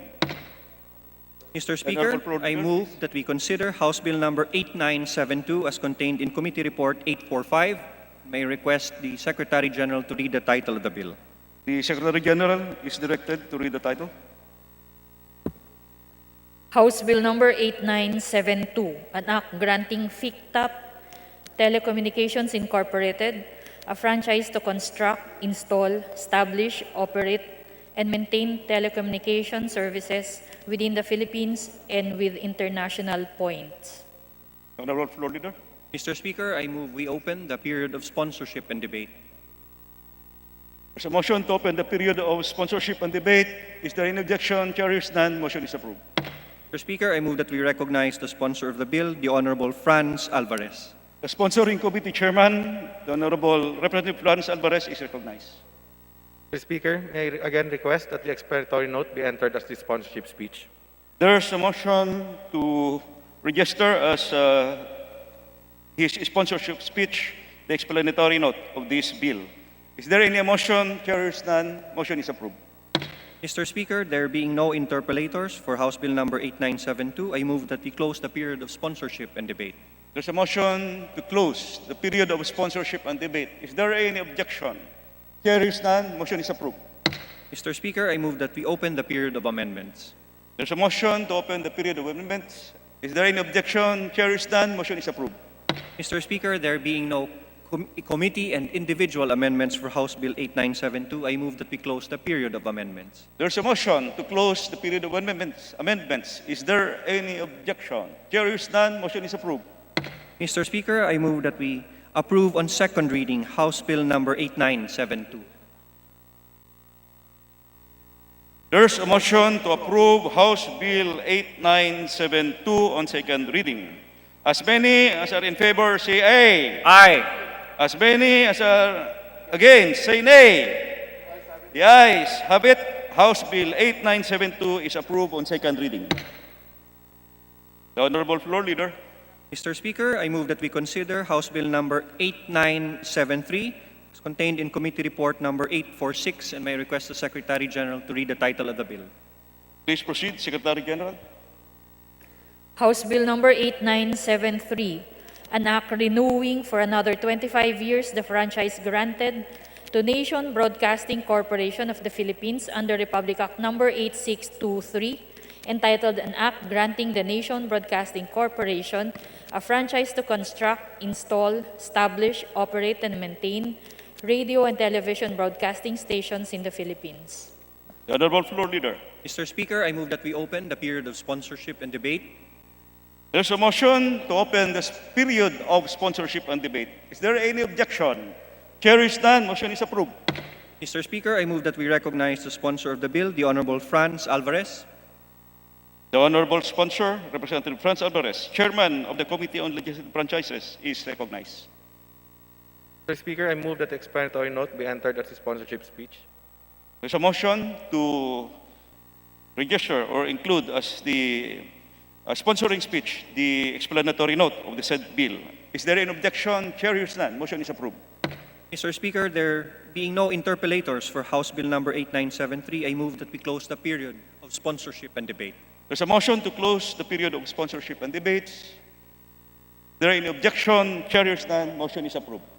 Mr. Speaker, I move that we open the period of amendments. There's a motion to open the period of amendments. Is there any objection? Chair hears none. Motion is approved. Mr. Speaker, there being no individual and committee amendments on House Bill number 8973, I move that we close the period of amendments. Is there any objection? Chair hears none. Motion, the period of amendments is hereby closed. Mr. Speaker, I move that we approve on second reading House Bill number 8973. There is a motion to approve on second reading House Bill 8973. As many as are in favor, say aye. Aye. As many as are against, say nay. The ayes have it. House Bill 8973 is approved on second reading. The Majority Leader. Mr. Speaker, I move that we consider House Bill number 8976 as contained in Committee Report number 849, and may request the Secretary General to read the title of the bill. The Secretary General is so directed. House Bill number 8976, an act granting FICTAP Radio Broadcasting Network, Incorporated, a franchise to construct, install, establish, operate, and maintain radio and television broadcasting and cable television stations throughout the Philippines. The Honorable Floor Leader. Mr. Speaker, I move that we open the period of sponsorship and debate. There's a motion to open the period of sponsorship and debates. Is there any objection? Chair hears none. Motion is approved. Mr. Mr. Speaker, I move that we recognize the sponsor of the bill, the Honorable Franz Alvarez. The Honorable Chairman of the Committee on Legislative Franchises, the Honorable Franz Alvarez, is recognized. Speaker, may I move that the explanatory note be entered as his sponsorship speech? There's a motion to include in the record his explanatory note as the sponsorship speech. Is there any objection? Chair hears none. Motion is approved.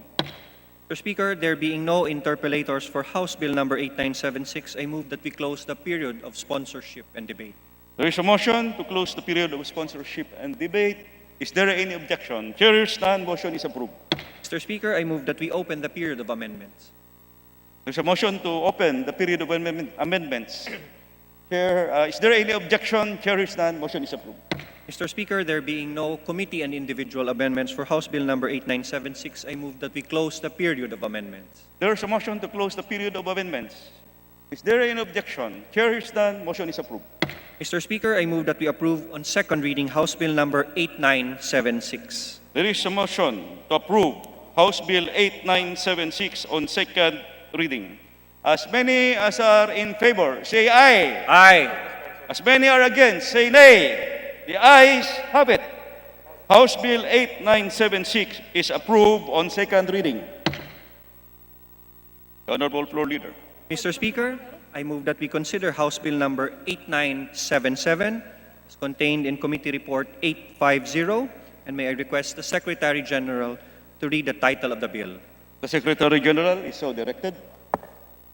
House Bill number 8977, an act renewing for another 25 years the franchise granted to GV Broadcasting System Incorporated, presently known as Signal TV Incorporated, under Republic Act number 8169 as amended by Republic Act number 8591, entitled an act amending Republic Act number 8169, entitled an act granting GV Broadcasting System Incorporated a franchise to construct, install, maintain, and operate for commercial purposes radio broadcasting stations in the island of Luzon and for other purposes. What is the pleasure of the Honorable Floor Leader? Mr. Speaker, I move that we open the period of sponsorship and debate. There is a motion to open the period of sponsorship and debate. Is there any objection? Chair hears none. Motion is approved. Mr. Speaker, I move that we recognize the sponsor of the bill, the Honorable Franz Alvarez. There's a motion to recognize the Honorable Alvarez. Please proceed, Your Honor. Mr. Speaker, I move that the explanatory note be entered as his sponsorship speech. There's a motion to enter into the records the explanatory note of the bill as his sponsorship speech. Is there any objection? Chair hears none. Motion is approved.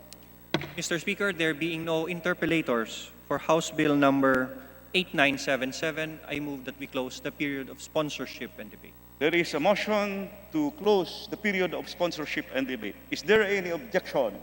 Chair hears none. Motion is approved. Mr. Speaker, I move that we open the period of amendments. There's a motion to open the period of amendments. Is there any objection? Chair hears none. Motion is approved.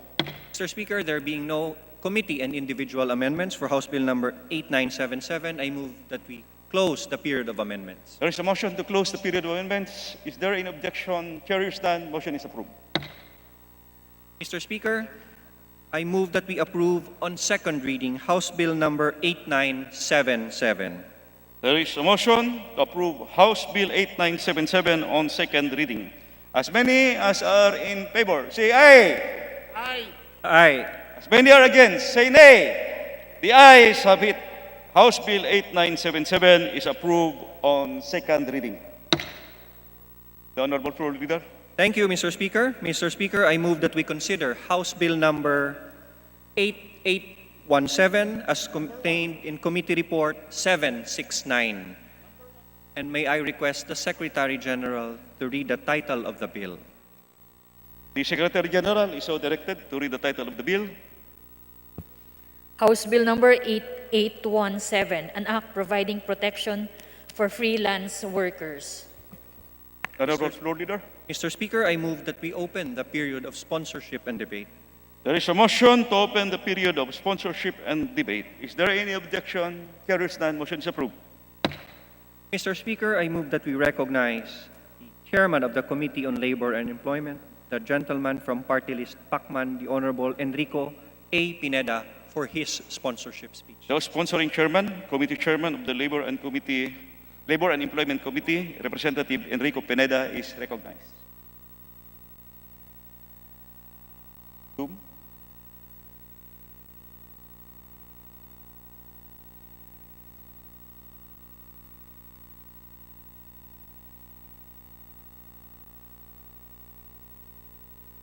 The Honorable Pineda is recognized via Zoom.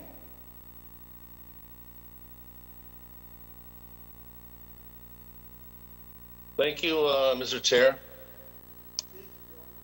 Please proceed, Your Honor. Good afternoon, Mr. Speaker. Am I coming in loud and clear? Yes, we can hear you loud and clear. Please proceed. Thank you. Thank you, Mr. Speaker. Distinguished colleagues, may I first sincerely thank the authors, Representatives Joey Sarte Salceda, Alfred Vargas, Eduardo Brother Eddie Villanueva, Domingo Rivera, Christopher de Venecia, Victor Yap, and Luis Raymond L. Rey Villaferte Jr. for espousing House Bills numbered 1527, 2019, 3219, 3951, 6132, and 7790, which the Committee on Labor and Employment has submitted under Committee Report number 769 for consideration of the House of Representatives. Mr. Speaker, it must be underscored that in recent years, there has been significant growth in technological advancement together with the modifications in the pattern and standards in employment that gave rise to a new sector in the workforce called freelance workers. Some freelancers work in movie productions, the media outfits, music, and entertainment industries, and other similar jobs. Some of them are in the business of process outsourcing, academic sector, and graphic design, to name a few from its diverse industry. Freelance workers are those who sell their works or services without the regular salary, being independent contractors. Currently, freelance workers have taken up a large-scale opportunity in the country's economy. A recent study by the University of Philippines School of Labor and Industrial Relations, APSOLER, indicates that the Philippines rank third in terms of online freelancing in the world, next the United States and India. The Business Inquirer also forecasted by 2027, the majority of the world's workforce will engage in freelance work. Latest data reveals that the Philippines has one of the highest freelancers per capita at around 2% of the population, where there are estimated 1.5 million Filipino freelance workers and 65% of which are women. Mr. Speaker, my dear colleagues, this measure proposes to protect and promote the welfare of freelance workers in the country.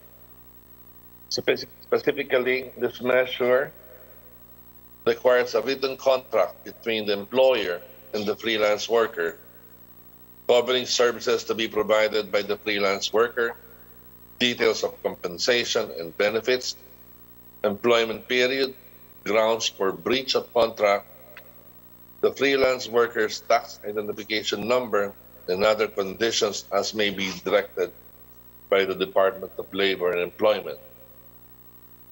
It also mandates the provision of 90% differential and hazard pay to freelance workers.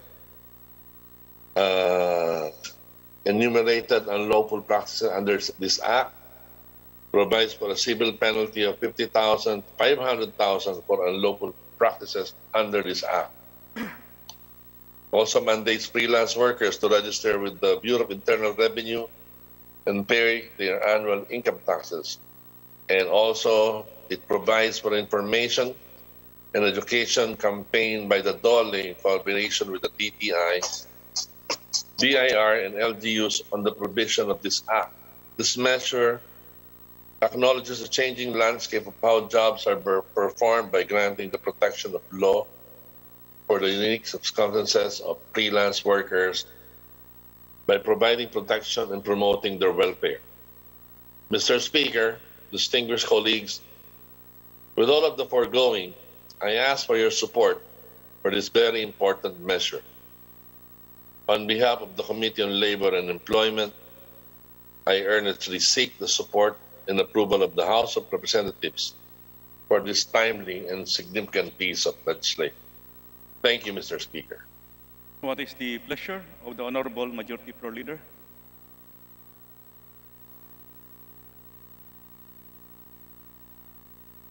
Mr. Speaker, I move that we recognize the gentleman from Bayan Muna Party List, the Honorable Ferdinand Gaite, for his interpellation.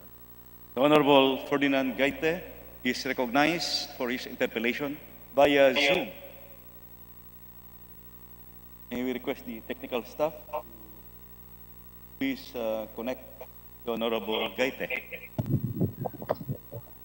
Salamat po. Salamat po, galang-galing na speaker at sa lahat ng kasamahan natin sa Kongreso, ang lahat ng nakikinig ngayon at nanonood sa ating deliberasyon hinggil sa minumungkahing panukalang batas lalo sa usapin ng ating House Bill 8817 Freelance Workers Protection Act.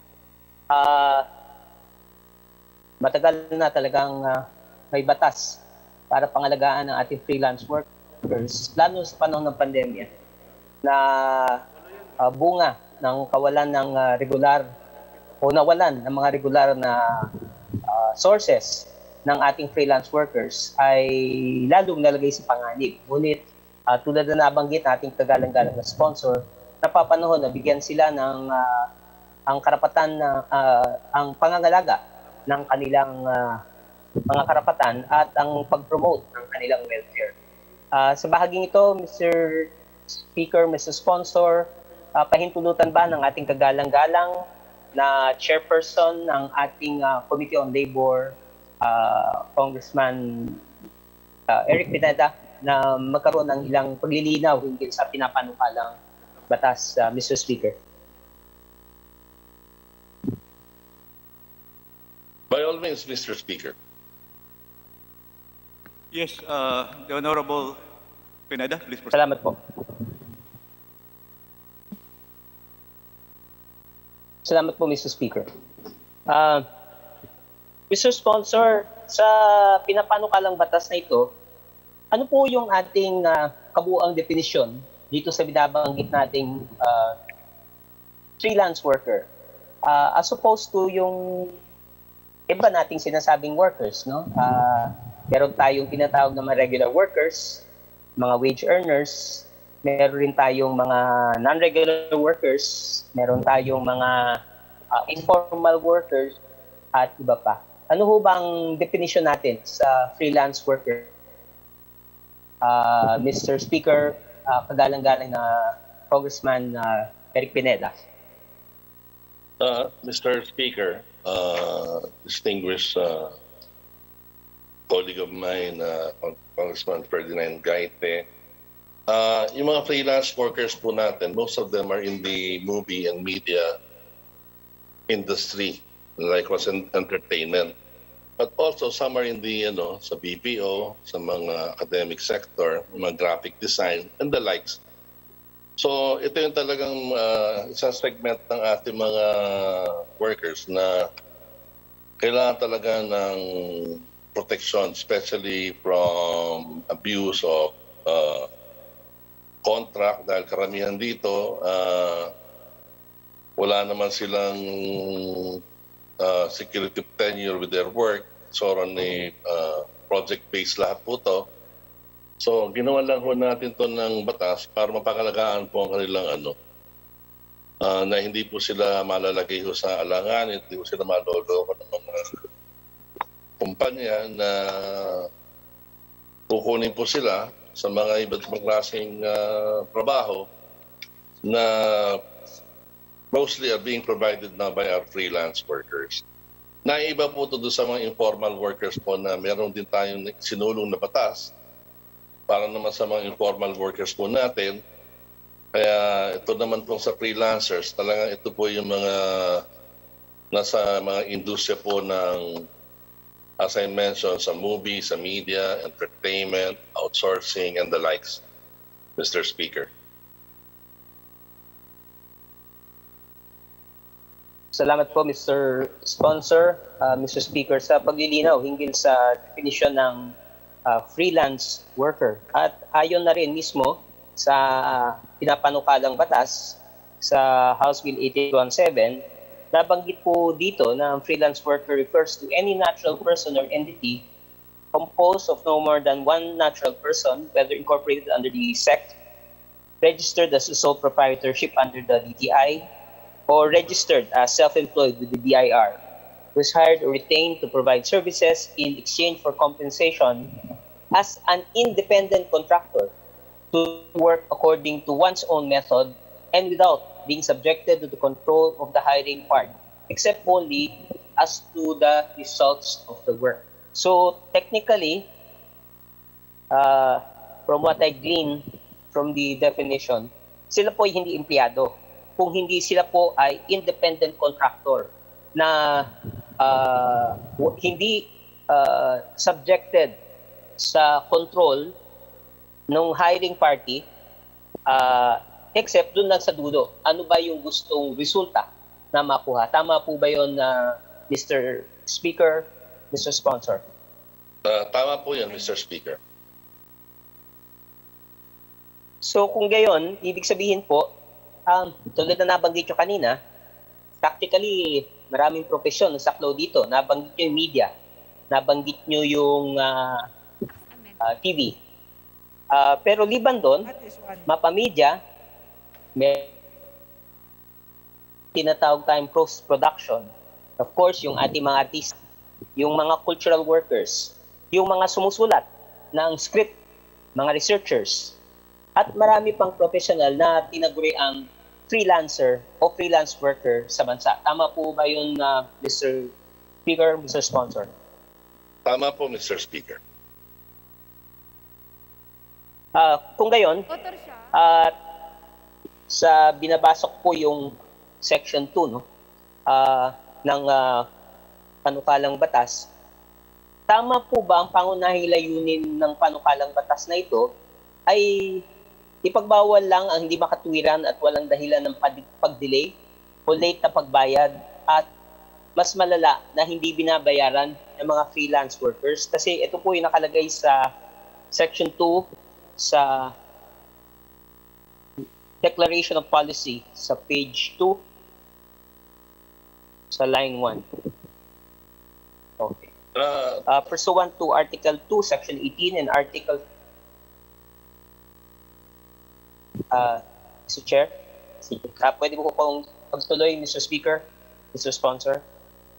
So, pursuant to Article 2, Section 18 and Article 13, Section 3 of the Philippine Constitution, it is hereby declared the policy of the state to protect the rights of workers, promote their welfare, and ensure their entitlement to humane conditions of work and just share in the fruits of production.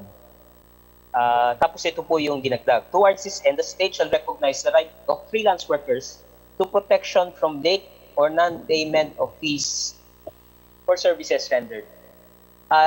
Mr. Speaker, Mr. Sponsor, yun lang ba yung pangunahing layunin ng ating pinapanukalang batas in the end of protecting the rights of freelance workers, Your Honors, Mr. Speaker, Mr. Sponsor? Mr. Speaker, first and foremost, talagang that is the what this bill is providing for the protection of our freelance workers from abuse and likewise from non-payment of their contracts. But other than that, we are also encouraging our freelance workers to register with the Bureau of Internal Revenue so that they can, also pay their annual income taxes. Dahil karamihan po sa ating mga freelance workers po, wala naman ho yung mga written contract. So dito po sa ating batas na to, it is now mandated that there should be a contract between the freelancer and the company that they are going to provide services for. So in this manner, yung mga freelance workers po natin ay kailangan po mag-register sa BIR para ma-secure po yung mga tama hong mga dokumento. Not only that, but likewise we are encouraging them to register as single proprietorship entrepreneurs or as professionals para naman po kahit paano nakakatulong po sila sa ating mga kailangan pong kuliktahin, especially sa income taxes po na kailangan po na ating bansa ngayon. Mr. Speaker.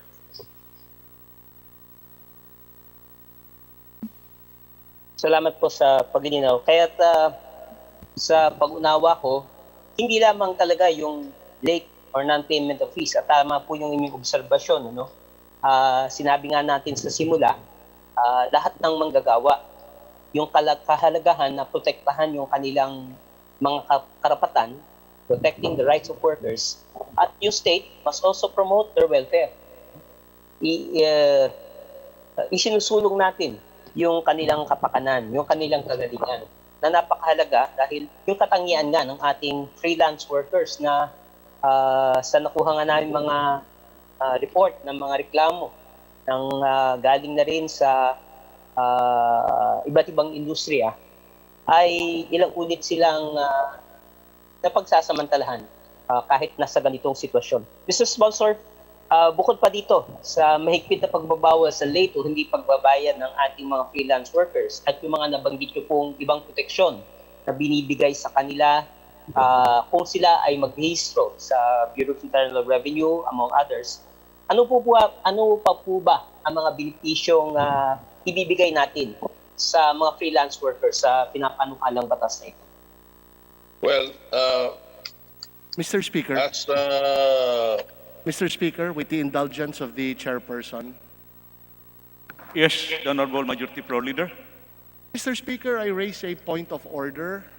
Section 39 of Rule 9 of our House, Rules of the House of Representatives, with the indulgence of the Honorable Ferdy Gaite, who is interpellating the sponsor, Section 39 of our rule says, when a committee submits a report, a member of the committee thereof shall be presumed to have concurred with the report and shall be precluded from opposing the same during plenary debate.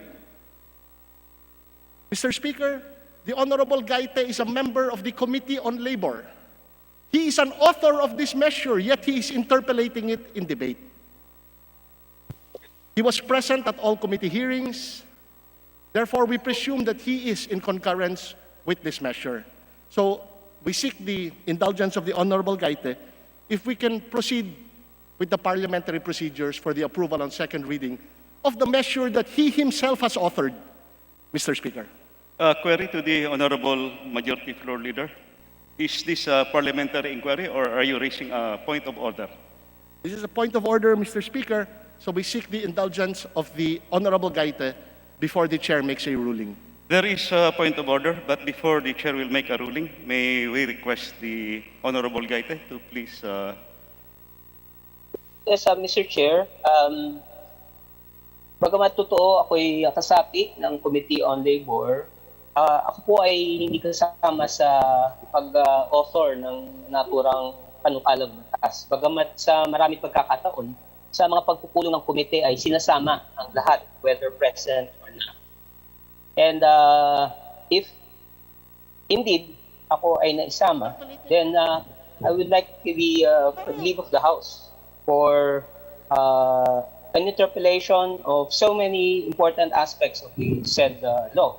Dahil tingin po na rin naman natin, gusto natin makraft ang isang batas na lilinangin natin, na mabibigyang justisya ang ating mga kasamang freelance workers, lalo na sa panahon ng pandemya. Mr. Speaker. Session is suspended for 3 minutes, after which the presiding officer will make a ruling.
Are we ready? Session is resumed.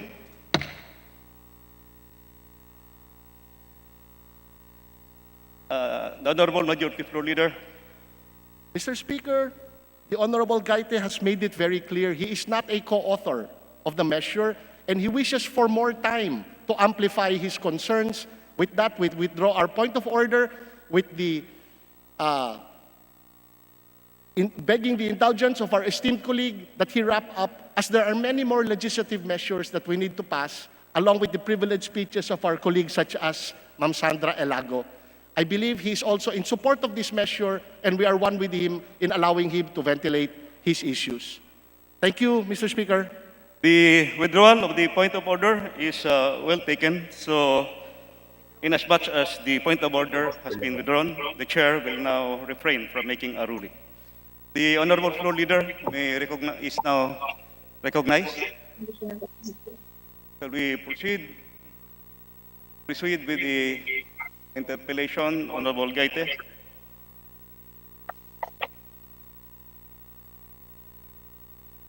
Salamat po, Mr. Speaker, at sa ating kagalang-galang majority floor leader sa pagkakataong ito na makapagtanong pa rin hinggil sa isang napakahalagang batas, lalo na ngayon na gusto natin bigyan ng proteksyon ng ating freelance workers.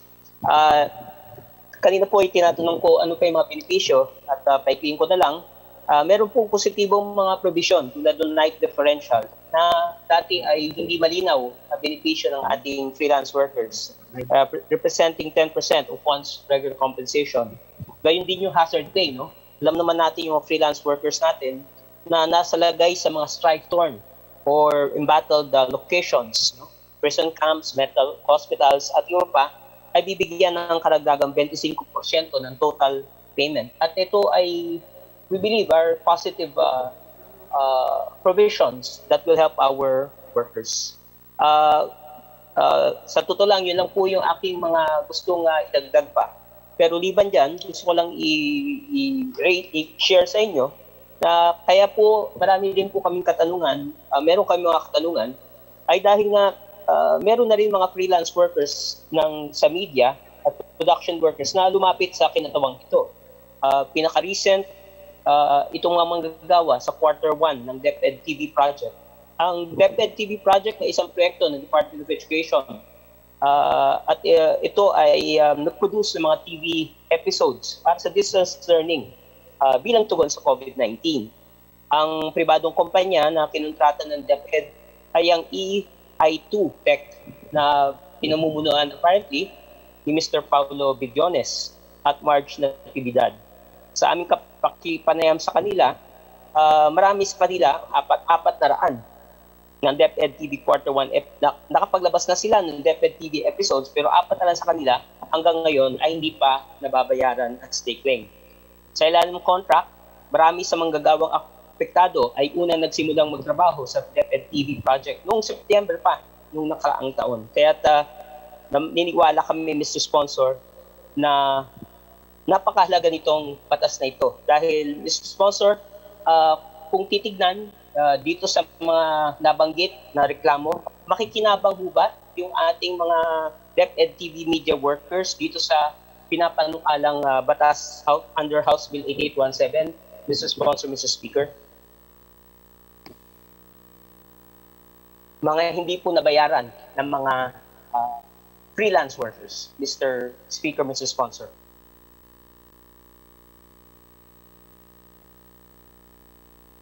Honorable Sponsor, the sponsoring committee may respond. Naka-mute po si... Yes, Mr. Speaker. Ito po yung objective talaga ng itong House Bill number 8817 na maiwasan po itong mga pangyayari at mga sitwasyon na naabuso po yung ating mga manggagawa.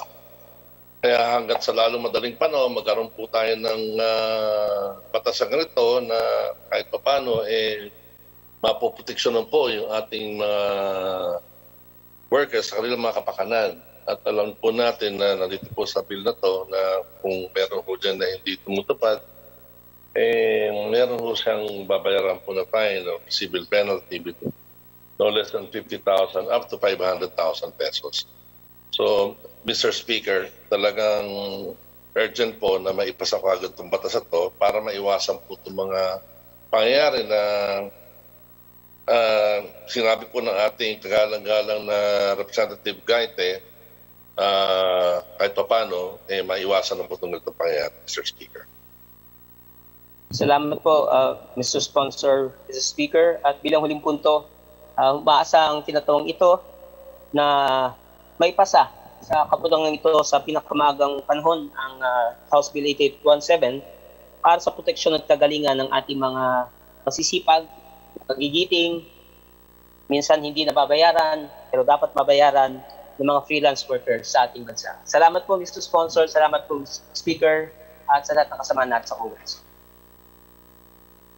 What is the pleasure of the Honorable Majority Floor Leader? Mr. Speaker, there being no interpellators for House Bill number 8817, I move that we close the period of sponsorship and debate. Hearing daw po, committee amendments. There is a motion to close the period of sponsorship and debate. Is there any objection? Chair hears none. Motion is approved. Mr. Speaker, I move that we open the period of amendments. There's a motion to open the period of amendments. Is there any objection? Chair hears none. Motion is approved. Mr. Speaker, I move that we open the period of committee amendments.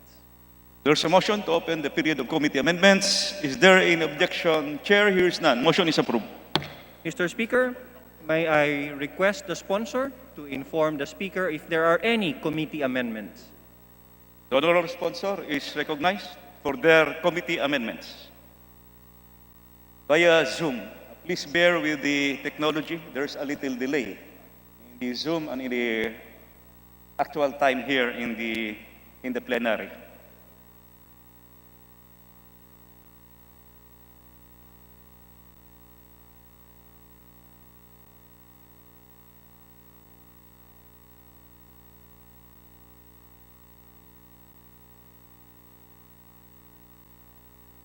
Chairman Eric. So,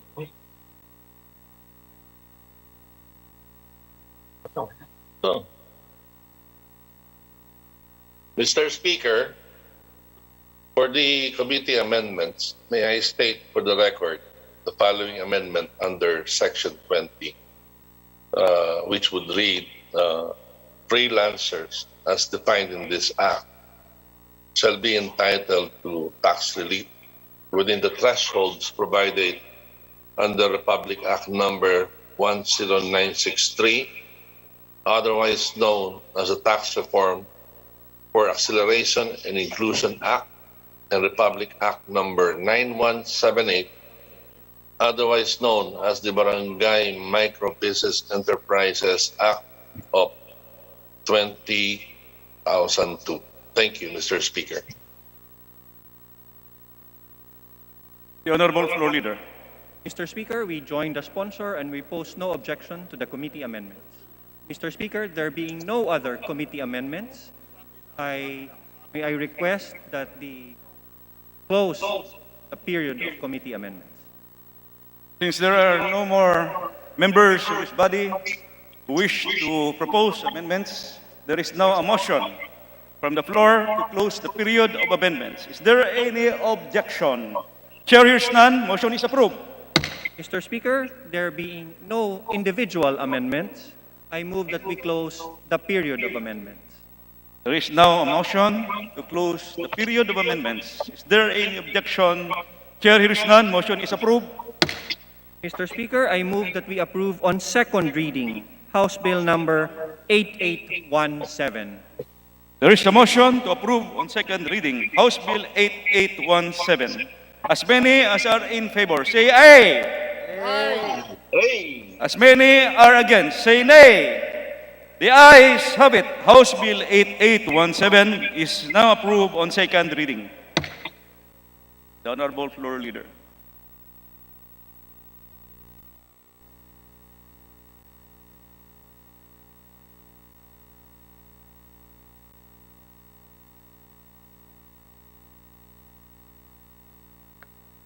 What is the pleasure of the honorable majority floor leader? What is the next item in the agenda? Mr. Speaker, I move that we approved on final reading, House Bills number 6697, 8838, 8839, 8840, 8843, 8844, 8896, 8898, and 8900. I so move, Mr. Speaker.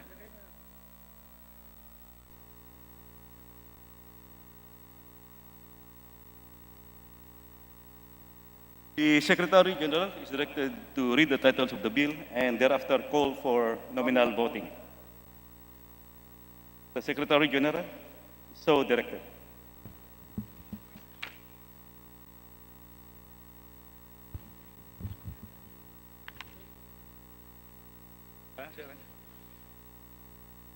House Bill number 06697, an act declaring June 15 of every year a special non-working holiday in the city of General Santos in commemoration of its charter anniversary. House Bill number 08838, an act declaring July 28 of every year a special non-working holiday in Cabadbaran City, province of Agusan del Norte, to be known as Cabadbaran Day in commemoration of its foundation day. House Bill number 08839, an act declaring July 15 of every year a special non-working holiday in the Cordillera Administrative Region to be known as Cordillera Day in commemoration of its foundation day. House Bill number 08840, an act declaring January 16 of every year a special non-working holiday in the city of Navotas in commemoration of its foundation day. House Bill number 08843, an act declaring January 16 of every year a special non-working holiday in the municipality of Dapa, province of Surigao del Norte in celebration of its town fiesta. House Bill number 08844, an act declaring July 31 of every year a special non-working holiday in the municipality of Tangalan, province of Aklan, to be known as Tangalan Day in commemoration of its foundation day and in honor of the bravery of local heroes of the Vivo Revolt. House Bill number 08896, an act declaring June 28 of every year a special non-working holiday in the municipality of Brooks Point, province of Palawan, to be known as the municipality of Brooks Point Foundation Day. House Bill number 08898, an act declaring May 15 of every year a special non-working holiday in the municipality of Quezon, province of Palawan, to be known as the Municipality of Quezon Foundation Day. And House Bill number 08900, an act declaring September 17 of every year a special non-working holiday in the province of Siquijor, to be known as Adlaw si Siquijor in commemoration of its foundation day. Roll call of members for consideration of third reading. House Bill numbers 06697, 08838, 08839, 08840, 08843, 08844, 08896, 08898, and 08900.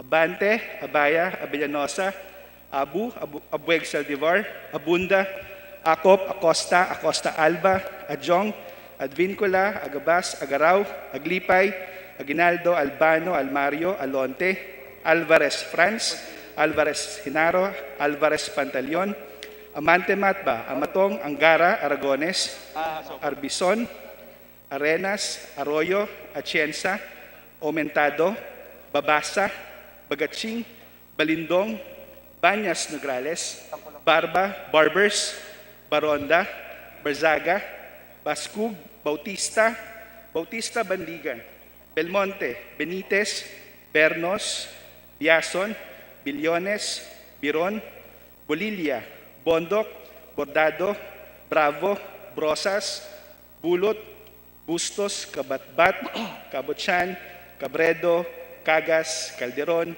Calixto, Caminero, Campos, Canama, Kawagdan, Cardema, Cari, Castelo, Castro Franz, Castro Fredenil, Cayetano Alan Peter, Cayetano Maria Laarni, Celeste, Chato, Chipeco, Chungalao, Coangelica, Coelizalde, Coanco, Colliantes, Crisologo, Cua, Cuaresma, Cueva, Culyamat, Dagook, Dalipe, Dalog, Daza, De Jesus, De Venecia, Defensor Lawrence, Defensor Michael, De Los Santos, De Loso Montalia, Dimaporo Abdullah, Dimaporo Khalid, Duavit, Duhali, Duterte, Di Faustino Ino, Di Faustino Michael, Di Ian, Ebcas, Ecleo, Elago, Enverga, Erice, Erigel, Ermita Buhain, Escudero,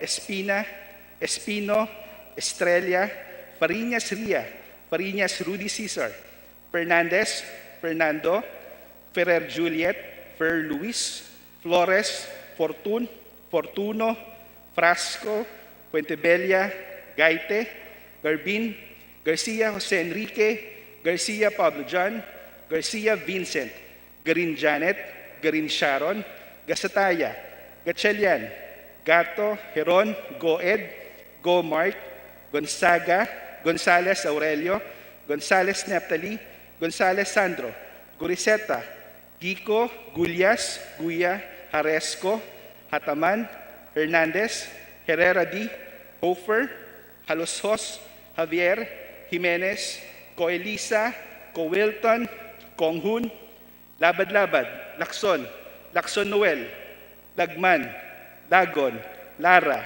Lazatin, Leachon, Legarda, Lim, Lim Kaichong, Lopez, Loyola, Lusotan, Macapagal Arroyo, Maceda, Madrona, Malapitan, Mangawang, Mangundadatu, Marcoleta, Mariano Hernandez, Marino, Marquez, Martinez, Matba, Matugas, Mendoza, Mercado, Momo, Natividad Naganyo, Nava, Nieto, Noel, Nograles Jericho, Nograles Juan, Nolasco, Nunez Malanyaon, Waminal, Olivares, Ong Jose, Ong Ronnie, Ordanes, Ortega, Juanyo Dizon, Pacquiao Alberto, Pacquiao Rogelio, Pajernos, Paduano, Palma, Pancho, Panotes, Peña, Pichay, Pimentel, Pineda, Plaza, Puno, Kimbo, Radaza, Ramirez Sato, Remulla, Revilla, Reyes, Rivera, Robes, Rodriguez, Roman, Romero, Romualdez Ferdinand, Romualdez Yeda, Romualdo, Romulo, Roque, Sakdalan, Sagarbaria, Sakaluran, Salceda, Salimbangon, Salo, Sanchez, Sangkopan, Santos Recto, Sarmiento, Saulog, Savillano, Xiao, Silverio, Singson, Singson Nihan, Sinsuat, Swansing Estrelita, Swansing Horacio, Suarez Aleta, Suarez David, Suntay, C. Alvarado, Taduran, Talyado, Tambunting, Tan Alaisa, Tan Angelina, Tan Samir, Tan Shari, Tan Sherny, Tejada, Teves Arnulfo,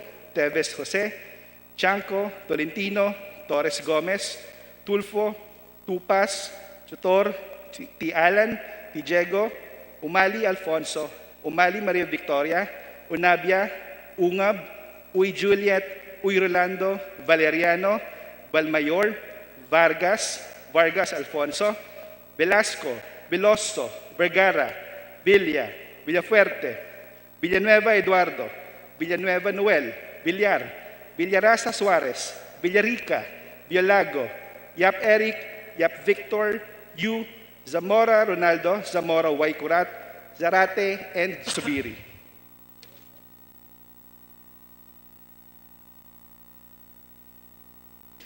Second call of members for consideration on third reading of House Bills number 0697, 8838, 8839, 8840, 8843, 8844, 8896, 8898, and 8900.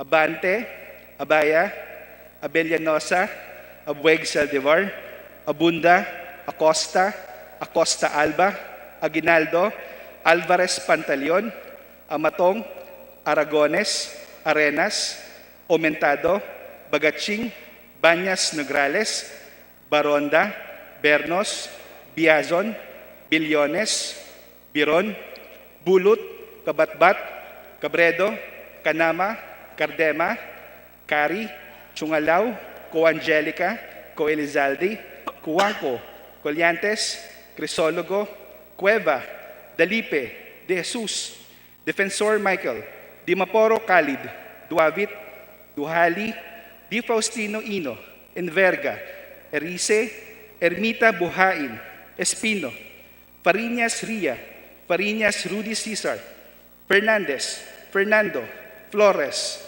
Fortun, Fuentebella, Garin Sharon, Goed, Gonzaga, Gonzales Aurelio, Gonzales Sandro, Gulyas, Guya, Hataman, Hernandez, Jimenez, Cowilton, Lacson, Liachon, Lopez, Malapitan, Mangawang, Marcoleta, Mariño, Martinez, Matba, Mendoza, Mercado, Nograles Jericho, Nograles Juan, Nolasco, Núñez Malanyaon, Waminal, Ordanes, Pacquiao Rogelio, Pichay, Pineda, Romulo, Roque, Sagar Barria, Salceda, Sanchez, Sangcopan, Sarmiento, Silverio, Singson, Singson Mihan, Suarez Aleta, Suarez David, Suntay, C. Alvarado, Tan Angelina, Tan Shamir, Tan Shari,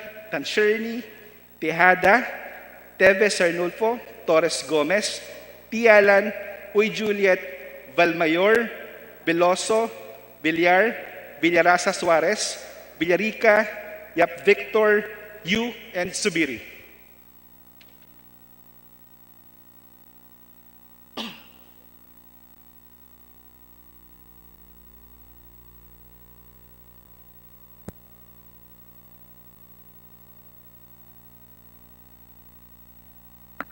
With 186 members voting in the affirmative, 0 in the negative, and 0 abstentions. House Bill number 6697, 8838, 8839, 8840, 8843, 8844, 8896, 8898, and 8900 are hereby approved on third and final reading. Honorable Majority Floor Leader. Mr. Speaker, I move that we approved on third reading House Bills 8814 and 8831 regarding establishment of schools and heritage zones. And for this purpose, may I request that the Secretary General be directed to read the measures and thereafter to call the roll for nominal voting. I so move, Mr. Speaker. The Secretary General is directed to read the titles of the bill and thereafter call the roll for nominal voting. House Bill number 08814, an act converting the Villa Elementary School in Barangay Villa, Municipality of Esperanza, Province of Masbate, into an integrated school to be known as the Villa Integrated School and appropriating funds therefore. House Bill number 08831, an act establishing a heritage zone within the city of Malabon, Metropolitan Manila. Roll call of members for consideration on third reading. House Bill numbers 08814 and 08831.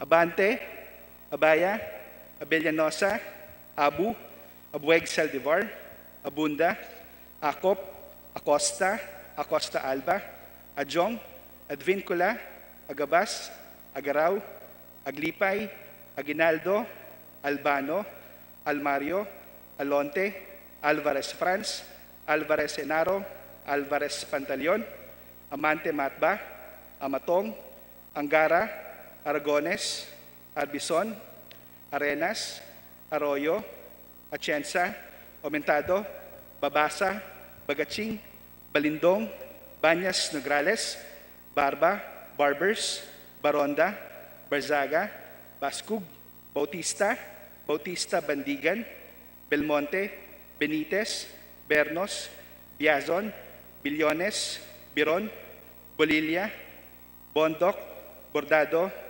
Bravo, Brosas, Bulot, Bustos, Kabatbat, Kabutsan, Cabredo, Cagas, Calderon, Calixto, Caminero, Campos, Canama, Cawagdan, Cardema, Cari, Castelo, Castro Franz, Castro Fredenil, Cayetano Alan Peter, Cayetano Maria La Arni, Celeste, Chato, Chipeco, Chungalao, Coangelica, Coelizalde, Coanco, Colyantes, Crisologo, Cua, Quaresma, Cueva, Culyamat, Dagook, Dalipe, Dalog, Daza, De Jesus, De Fenecia, Defensor Lawrence, Defensor Michael, De Los Santos, De Loso Mantalia, Di Maporo Abdullah, Di Maporo Khalid, Duavit, Duhali, Duterte, Di Faustino Ino, Di Faustino Michael, Di Ian, Ebcas, Ecleo, Elago, Enverga, Erice, Erigel, Ermita Buhain, Escudero, Espina, Espino, Estrella, Fariñas Ria, Fariñas Rudy Cesar, Fernandez, Fernando, Ferrer Juliet, Ferrer Luis, Flores, Fortun, Fortuno, Frasco, Puentebella, Gaite, Garbin, Garcia Jose Enrique, Garcia Pablo Jan, Garcia Vincent, Garin Janet, Garin Sharon, Gasataya, Gatchalian, Gato, Eron, Goed, Gomark, Gonzaga, Gonzales Aurelio, Gonzales Neptali, Gonzales Sandro, Goriseta, Gico, Gulias, Guya, Haresco, Hataman, Hernandez, Herrera D, Hofer, Halosos, Javier, Jimenez, Co Elisa, Co Wilton, Konghun, Labad-Labad, Lacson, Lacson Noel, Lagman, Lagon, Lara, Lazatin, Liachon, Ligarda, Lim, Lim Kaichong, Lopez, Loyola, Lusotan, Macapagal Arroyo, Maceda, Madrona, Malapitan, Mangawang, Mangundadatu, Marcoleta, Mariano Hernandez, Marino, Marquez, Martinez, Matba, Matugas, Mendoza, Mercado, Momo, Natividad Naganyo, Nava, Nieto, Noel, Nograles Jericho, Nograles Juan, Nolasco, Nunez Malaniaon, Uaminal, Olivares, Ong Jose, Ong Ronnie, Ordanes, Ortega, Uwanyo Dizon, Pacquiao Alberto, Pacquiao Rogelio, Pajernos, Paduano, Palma, Pancho, Panotes, Peña, Pichay, Pimentel, Pineda, Plaza, Puno, Kimbo, Radaza, Ramirez Sato, Remulla, Revilla, Reyes, Rivera, Robes, Rodriguez, Roman, Romero, Romualdez Ferdinand, Romualdez Yeda, Romualdo, Romulo, Roque, Sakdalan, Sagarbaria, Sakaluran, Salceda, Salimbangon, Salo, Sanchez, Sangkopan, Santos Recto, Sarmiento, Saulog, Savellano, Xiao, Silverio, Singson, Singson Mihan, Sinsuat, Suansing Estrelita, Suansing Horacio, Suarez Saleta, Suarez David, Suntay, C. Alvarado, Taduran, Talyado, Tambunting, Tanalaisa, Tanangelina, Tan Samir, Tan Shari, Tan Sherni, Tejada, Teves Arnulfo, Teves Jose, Chanco, Tolentino, Torres Gomez, Tulfo, Tupas, Tutor, Tialan, Tijego, Umali Alfonso, Umali Maria Victoria, Unabia, Ungab, Uy Juliet, Uy Rolando, Valeriano, Valmayor, Vargas, Vargas Alfonso, Velasco, Veloso, Vergara, Villa, Villafuerte, Villanueva Eduardo, Villanueva Noel, Villar, Villarasa Suarez, Villarica, Violago, Yap Eric, Yap Victor, Yu, Zamora Ronaldo, Zamora Waykurat, Zarate, and Zubiri.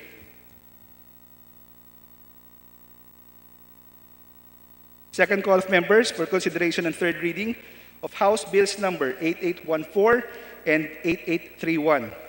Abante, Abaya, Abellanosa, Abueg Saldivar, Abunda, Acosta, Ginaldo, Alvarez Pantaleon, Amatong, Aragones, Arenas, Aumentado, Bagaching, Baronda, Bernos, Biason, Billones, Biron, Bulot, Kabatbat, Cabredo, Canama, Cardema, Cari, Chungalaw, Angelica, Colizalde, Cuanco, Colliantes, Crisologo, Cueva, Dalipe, De Jesus, Defensor Michael, Di Vaporo Khalid, Duavit, Duhali, Di Faustino Ino, Enverga, Erice, Ermita Buhain, Espino, Fariñas Ria, Fariñas Rudy Cesar, Fernandez, Fernando, Flores, Fortun, Fuentebella, Garin Sharon, Goed, Gonzaga, Gonzales Aurelio, Gonzales Sandro, Gullas, Guya, Hataman, Hernandez, Jimenez, Cowilton, Lacson, Liachon, Lopez,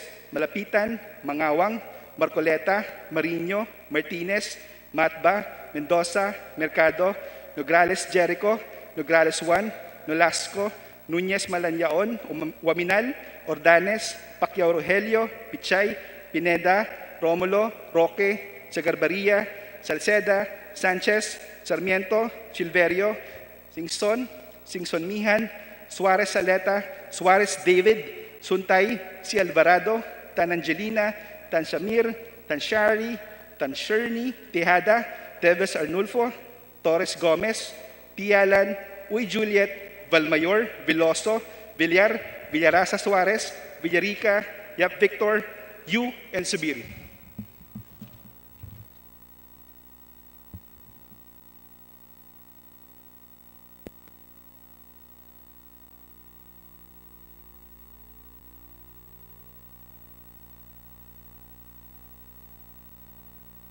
With 191 members voting in the affirmative, 0 in the negative, and 0 abstentions, House Bills number 8814 and 8831 are hereby approved on third and final reading. The Honorable Floor Leader. Mr. Speaker, I move that we approve on third reading House Bills 8841 and House Bill 8899 regarding renaming of certain local government units. And for this purpose, may I request that the Secretary General be directed to read the title of the measure and thereafter to call the roll for nominal voting. I so move, Mr. Speaker. The Secretary General is hereby directed to name the title of the bill mentioned and thereafter call the roll for nominal voting. Please proceed. House Bill number 8841, an act renaming Barangay San Isidro in the municipality of Lupon, province of Davao Oriental, as Barangay Ernesto de Violan. And House Bill number 8899, an act renaming the municipality of Rodriguez in the province of Rizal as the municipality of Montalban. Roll call of members for consideration on third reading. House Bill numbers 8841 and 8899. Abante, Abaya, Abellanosa, Abu, Abueg Saldivar, Abunda, Acop, Acosta, Acosta Alba, Adjong, Advincula, Agabas, Agaraw, Aglipay, Aguinaldo, Albano, Almario, Alonte, Alvarez France, Alvarez Senaro, Alvarez Pantaleon, Amante Matba, Amatong, Angara, Aragones, Arbison, Arenas, Arroyo, Atienza, Aumentado, Babasa, Bagaching, Balindong, Baños Nograles, Barba, Barbers, Baronda, Barzaga, Bascug, Bautista, Bautista Bandigan, Belmonte, Benitez, Bernos, Biason, Billones, Biron, Bolilla, Bondok, Bordado, Bravo, Brosas, Bulut, Bustos, Kabatbat, Kabuchan, Cabredo, Cagas, Calderon, Calixto, Caminero, Campos, Canama, Kawagdan, Cardema, Cari, Castelo, Castro France, Castro Fredenil, Cayetano Alan Peter, Cayetano Maria Laarni, Celeste, Chato, Chipeco, Chungalaw, Angelica, Coelizalde, Cuanco, Colliantes, Crisologo, Cuwa, Quaresma, Cueva, Culyamat, Dagook, Dalipe, Dalog, Daza, De Jesus, De Venecia, Defensor Lawrence, Defensor Michael, De Los Santos, De Loso Montalia, Dimaporo Abdullah, Dimaporo Khalid, Duavit, Duali, Duterte, Di Faustino Ino, Di Faustino Michael, Di Ian, Ebcas, Ecleo, Elago, Enverga, Erice, Erigel, Ermita Buhain, Escudero, Espina, Espino, Estrella, Fariñas Ria, Fariñas Rudy Cesar, Fernandez, Fernando, Ferrer Juliet, Ferrer Luis, Flores, Fortun, Fortuno, Frasco, Fuentebella, Gaite, Garbin, Garcia Jose Enrique, Garcia Pablo Jan, Garcia Vincent, Garin Janet, Garin Sharon, Gasataya, Gatchalian, Gato, Heron, Goed, Go Mark, Gonzaga, Gonzales, Aurelio, Gonzales Neptali, Gonzales Sandro,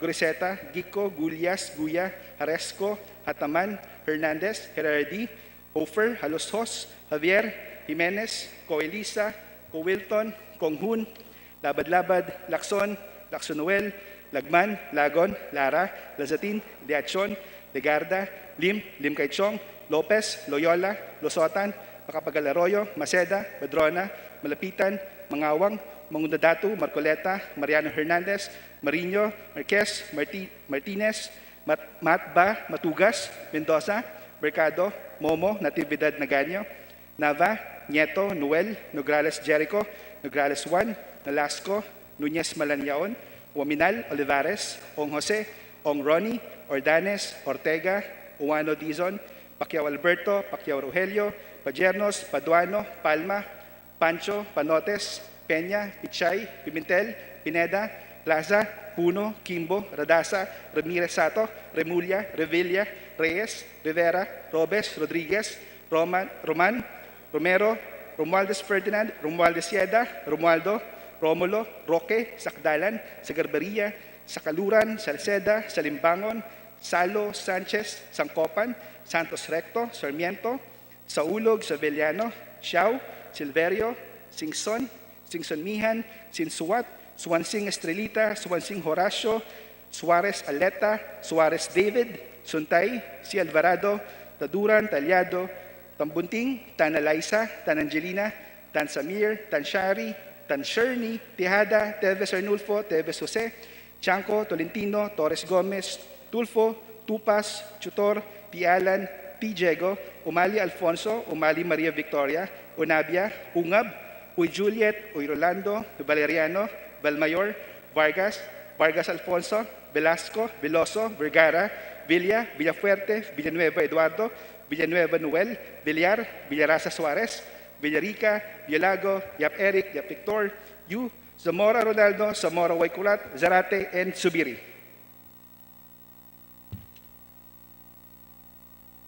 Second call of members for consideration of third reading of House Bills numbers 8841 and 8899.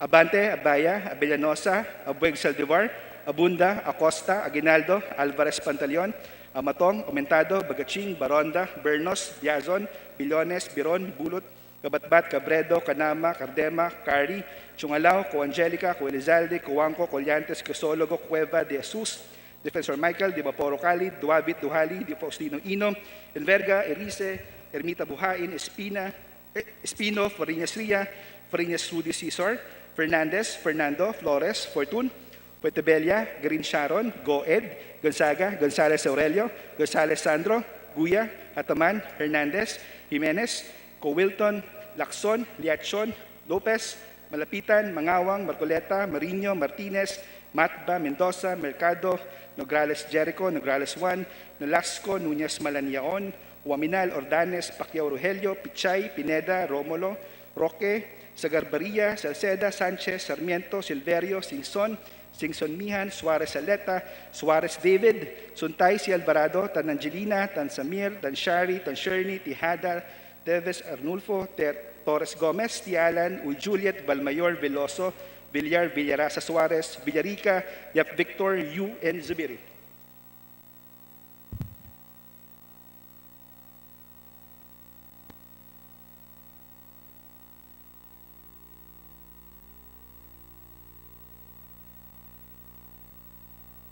With 193 members voting in the affirmative, 0 in the negative, and 0 abstentions, House Bill numbers 8841 and 8899 are hereby approved on third and final reading.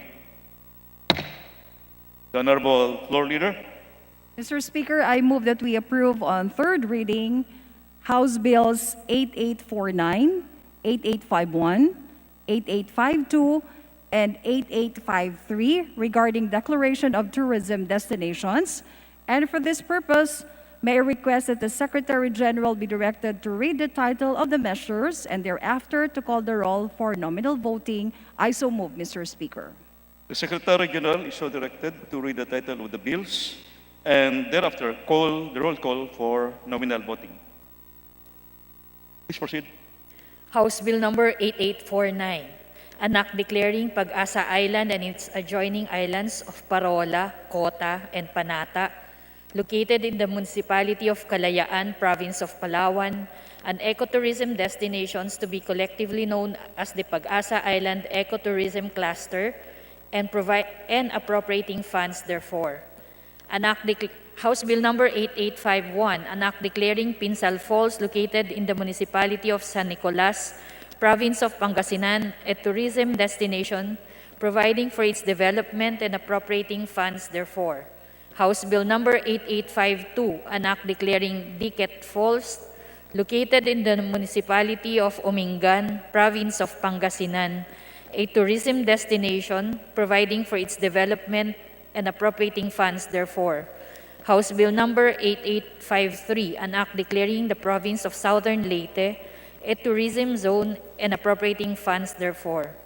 Roll call of members in consideration of House Bill numbers 8849, 8851, 8852, 8853 on third reading. Abante, Abaya, Abellanosa, Abu, Abueg Saldivar, Abunda, Acop, Acosta, Acosta Alba, Adyong, Advincula, Agabas, Agaraw, Aglipay, Aguinaldo, Albano, Almario, Alonte, Alvarez Franz, Alvarez Genaro, Alvarez Pantaleon, Amante Matba, Amatong, Angara, Aragones, Arbison, Arenas, Arroyo, Atienza, Omentado, Babasa, Bagatsing, Balindong, Banyas Nograles, Barba, Barbers, Baronda, Barzaga, Bascup, Bautista, Bautista Bandigan, Belmonte, Benitez, Bernos, Biazon, Billones, Biron, Bolilla, Bondoc, Bordado, Bravo, Brosas, Bulot, Bustos, Kabatbat, Cabochan, Cabredo, Cagas, Calderon, Calixto, Caminero, Campos, Canama, Cawagdan, Cardema, Cari, Castelo, Castro Franz, Castro Fredenil, Cayetano Alan Peter, Cayetano Mariela Arni, Celeste, Chato, Chipeco, Chungalao, Co Angelica, Co Elizaldi,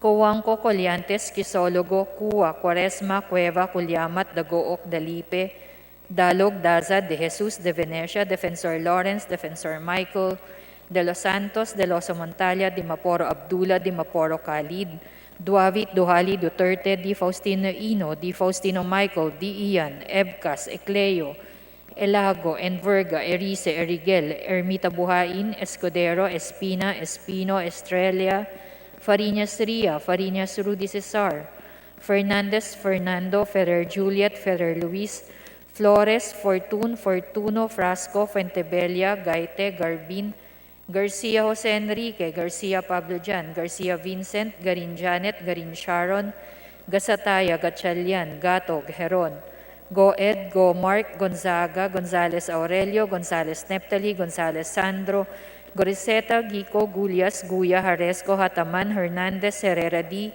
Hofer, Haloso, Xavier, Jimenez, Ko Eliza, Ko Wilton, Kong Hun, Labad-Labad, Lacson, Lacson Noel, Lagman, Lagon, Lara, Lazatin, Liachon, Legarda, Lim, Lim Kaichong, Lopez, Loyola, Lusotan, Macapagal Arroyo, Maceda, Madrona, Malapitan, Mangawang, Mangudadatu, Marcoleta, Mariano Hernandez, Marinho, Marquez, Martinez, Matba, Matugas, Mendoza, Mercado, Momo, Natividad Naganyo, Nava, Nieto, Noel, Nograles Jericho, Nograles Juan, Nolasco, Nunez Malaniaon, Uaminal, Olivares, Ong Jose, Ong Ronnie, Ordanes, Ortega, Uano Dizon, Pacquiao Alberto, Pacquiao Rogelio, Padiernos, Paduano, Palma, Pancho, Panotes, Peña, Pichay, Pimentel, Pineda, Plaza, Puno, Kimbo, Radaza, Ramirez Sato, Remulla, Revilla, Reyes, Rivera, Robes, Rodriguez, Roman,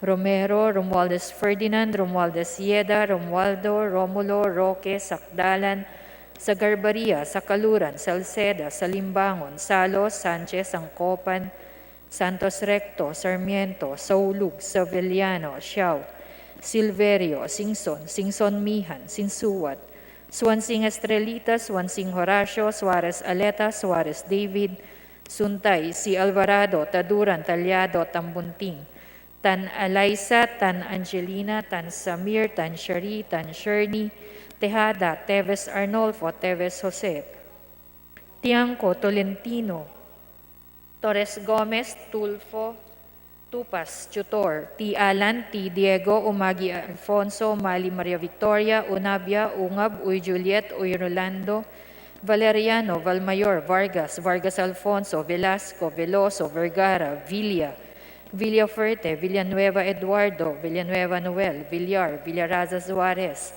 Villarica, Violago, Yap Eric, Yap Victor, Yu, Zamora Ronaldo, Zamora Waikurat, Zarate, Zubiri.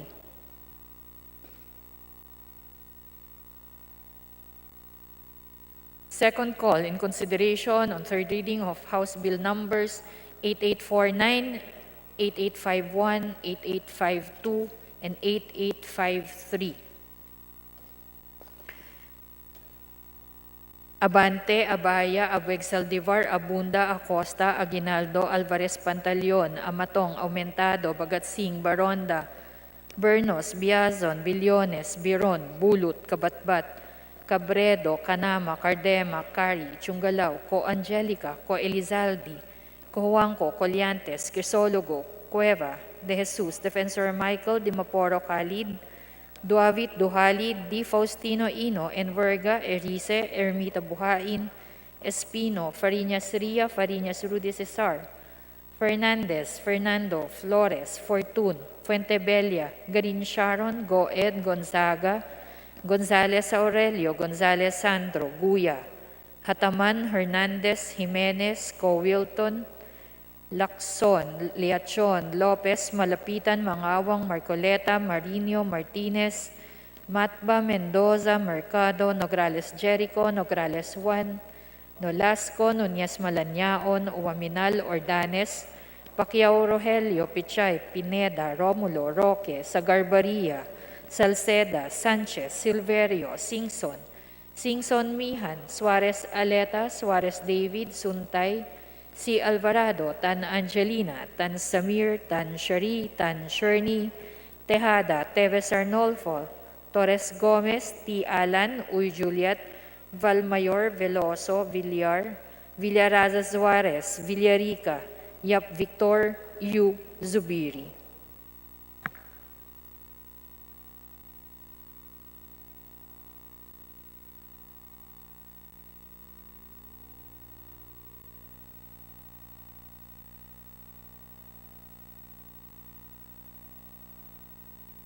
With 195 members voting in the affirmative, 0 in the negative, and 0 abstentions, House Bills numbers 8849, 8851, 8852, and 8853 are hereby approved on third and final reading. The Honorable Majority Floor Leader. Mr. Speaker, I move that we approve on third reading the following House bills: 8861, 8862, 8871, 8872, 8873, 8877, 8911, 8912, and 8913 regarding local legislative franchises. And for this purpose, may I request that the Secretary General be directed to read the title of the measures and thereafter to call the roll for nominal voting. I so move, Mr. Speaker. The Secretary General is so directed to read the title of the bills and thereafter call the roll call for nominal voting. Please proceed. House Bill number 8861, an act renewing for another 25 years the franchise granted to Panay Telephone Corporation under Republic Act number 8704, entitled an act granting the Panay Telephone Corporation Incorporated a franchise to construct, establish, install, maintain, and operate local exchange network in the provinces of Aklan and Antique and in the municipality of Haniway, Province of Iloilo limiting the area of operation to the provinces of Aklan and Antique. House Bill Number 8862, an act renewing for another 25 years the franchise granted to Independent Telephone Company Incorporated under Republic Act Number 8615, entitled An Act Granting the Independent Telephone Company Incorporated a franchise to construct, establish, install, maintain, and operate a local exchange network in the municipality of Binyan, province of Laguna. House Bill Number 8871, an act renewing for another 25 years the franchise granted to Mati Telephone Corporation under Republic Act Number 8675, entitled An Act Granting the Mati Telephone Corporation a franchise to construct, establish, install, maintain, and operate local exchange network in the province of Davao Oriental. House Bill Number 8872, an act renewing for another 25 years the franchise granted to Odyongan Telephone Corporation under Republic Act Number 8956, entitled An Act Granting the Odyongan Telephone Corporation a franchise to construct, install, establish, operate, and maintain local exchange network in the province of Romblon. House Bill Number 8873, an act renewing for another 25 years the franchise granted to Iriga Telephone Company under Republic Act Number 8962, entitled An Act Granting the Iriga Telephone Company a franchise to construct, install, establish, operate, and maintain a local exchange network in the province of Camarines Sur and all the cities therein. House Bill Number 8877, an act renewing for another 25 years the franchise granted to Sultan Kudarat Telephone System Incorporated under Republic Act Number 8637, entitled An Act Granting Sultan Kudarat Telephone System Incorporated a franchise to construct, establish, install, maintain, and operate local exchange network in the province of Sultan Kudarat. House Bill Number 8911, an act renewing for another 25 years the franchise granted to RC Yulo Telephone System Incorporated under Republic Act Number 8348, entitled An Act Granting the RC Yulo Telephone System Incorporated a franchise to construct, establish, install, maintain, and operate local exchange network in the municipalities of Binalbagan, Hinigiran, Pontevedra, Murcia, Himamaylan, and Isabela, province of Negros Occidental. And House Bill Number 8912, an act renewing for another 25 years the franchise granted to Rasitelcom Incorporated under Republic Act Number 8606, entitled An Act Granting the Radio City Telephone Company, Rasitelco, a franchise to construct, establish, install, maintain, and operate local exchange network in the municipalities of Maykawayan, Santa Maria, Marilao, Bocaue, and Abangan, province of Bulacan. House Bill Number 8913, an act renewing for another 25 years the franchise granted to Marbel Telephone System Incorporated under Republic Act Number 8449, entitled An Act Granting Marbel Telephone System Incorporated a franchise to construct, establish, install, maintain, and operate local exchange network in the provinces of South Cotabato, Sultan Kudarat, and Sarangani. Roll call of members in consideration of House Bill Numbers 8861, 8862, 8871, 8872, 8873, 8877, 8911, 8912, and 8913 on third reading. Abante, Abaya, Abellanosa, Abu, Abueg Saldivar, Abunda, Acop, Acosta, Acosta Alba, Adyong, Advincula, Agabas, Agaraw, Aglipay, Aguinaldo, Albano, Almario, Alonte, Alvarez Franz, Alvarez Genaro, Alvarez Pantaleon, Amante Matba, Amatong, Angara, Aragones, Arbison, Arenas, Arroyo, Atienza, Omentado, Babasa, Bagatsing, Balindong, Banyas Nograles, Barba, Barbers, Baronda, Barsaga, Bascug, Bautista, Bautista Bandigan, Belmonte, Benitez, Bernos, Biazon, Billones, Biron, Bolilia, Bondok, Bordado, Bravo, Brosas, Bulot, Bustos, Kabatbat, Cabuchan, Cabredo, Cagas, Calderon, Calixto, Caminero, Campos, Canama, Kawagdan, Cardema, Cari, Castelo, Castro Franz, Castro Fredinil, Cayetano Alan Peter, Cayetano Mariela Arning, Celeste, Chato, Chipeco, Chungalao, Co Angelica, Co Elizalde, Co Wangco, Coliantes, Crisologo, Cuba, Quaresma, Cueva,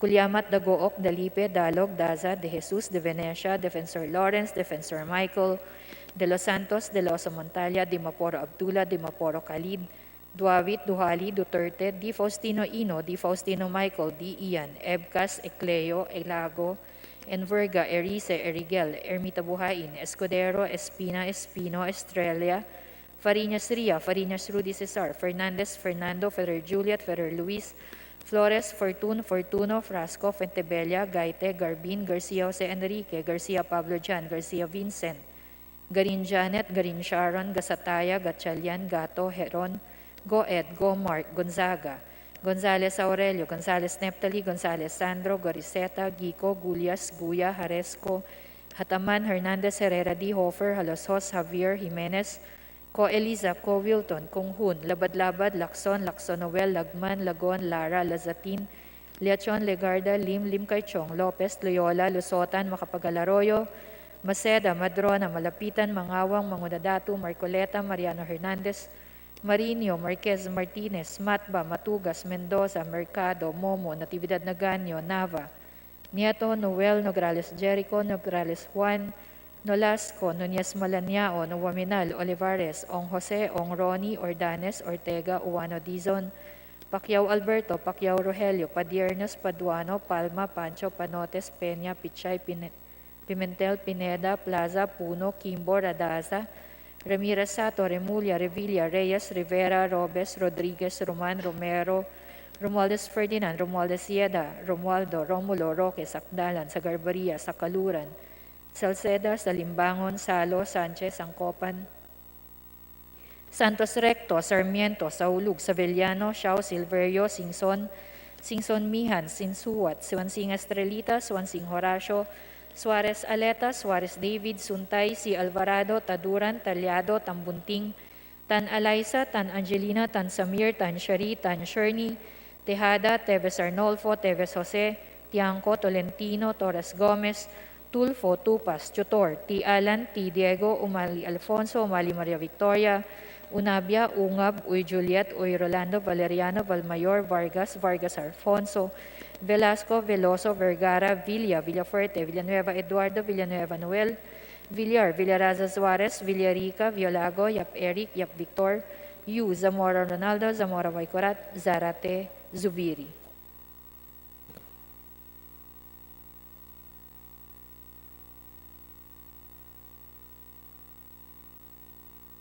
Second call for consideration on third reading of House Bill numbers 8861, 8862, 8871, 8872, 8873, 8877, 8911, 8912, and 8913. Abante, Abaya, Abeg Saldivar, Abunda Acosta, Aguinaldo, Alvarez Pantaleon, Amatong, Agmentado, Bagatsing, Baronda, Bernos, Biazon, Bilyones, Biron, Bulot, Kabatbat, Cabredo, Kanama, Cardema, Cari, Chungalaw, Ko Angelica, Ko Elizalde, Ko Juanco, Colliantes, Crisologo, Cueva, De Jesus, Defensor Michael, Di Maporo Khalid, Duavit Duhali, Di Faustino Ino, Enverga, Erice, Ermita Buhain, Espino, Fariñas Ria, Fariñas Rudy Cesar, Fernandez, Fernando, Flores, Fortun, Fuentebella, Garin Sharon, Goed, Gonzaga, Gonzales Aurelio, Gonzales Sandro, Guya, Hataman, Hernandez, Jimenez, Co Wilton, Lacson, Leachon, Lopez, Malapitan, Mangawang, Marcoleta, Marinho, Martinez, Matba, Mendoza, Mercado, Nograles Jericho, Nograles Juan, Nolasco, Nunez Malaniaon, Uwaminal, Ordanes, Pacquiao Rogelio, Pichay, Pineda, Romulo, Roque, Sagarbaria, Salceda, Sanchez, Silverio, Singson, Singson Mihan, Suarez Aleta, Suarez David, Suntay, Si Alvarado, Tan Angelina, Tan Samir, Tan Shari, Tan Sherny, Tejada, Teves Arnolfo, Teves Torres Gomez, T. Alan, Uy Juliet, Valmayor, Veloso, Villar, Villaraza Suarez, Villarica, Yap Victor, Yu, Zubiri.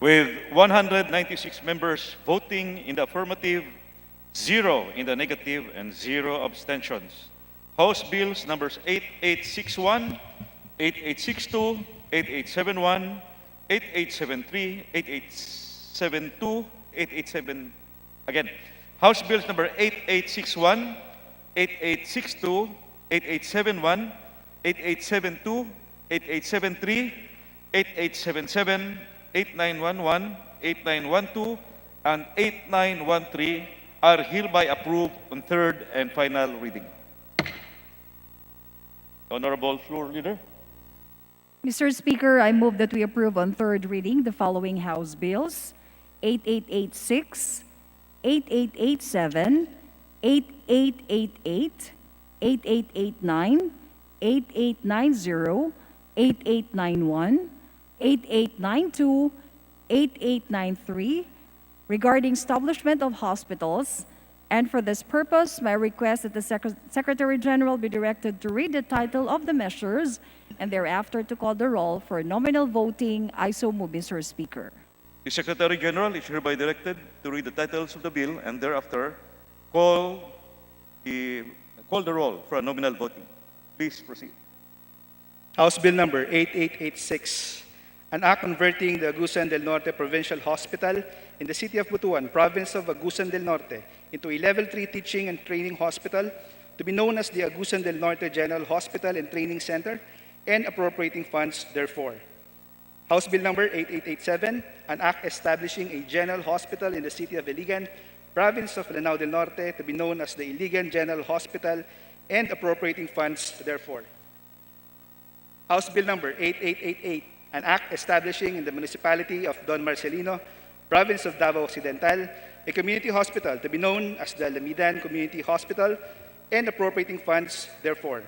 House Bill number 8889, an act establishing in Barangay Novaliches proper, Quezon City, a health center and lying-in clinic to be known as the Novaliches Health Center and lying-in clinic, and appropriating funds therefore. House Bill number 8890, an act establishing in the municipality of Abad Santos, province of Davao Occidental, a community hospital to be known as the Nuing Community Hospital, and appropriating funds therefore. House Bill number 8891, an act converting the Sulu Provincial Hospital in the municipality of Jolo, province of Sulu, into a tertiary hospital to be known as the Sulu General Hospital, and appropriating funds therefore. House Bill number 8892, an act converting the Sulu Sanitarium in the municipality of Jolo, province of Sulu, into a general hospital to be known as the Sulu Sanitarium and General Hospital, and appropriating funds therefore.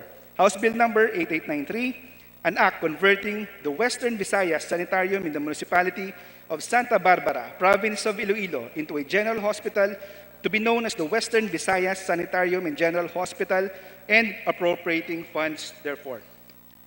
Roll call of members for consideration of third reading. House Bills number 8886, 8887, 8888, 8889, 8890, 8891, 8892, and 8893.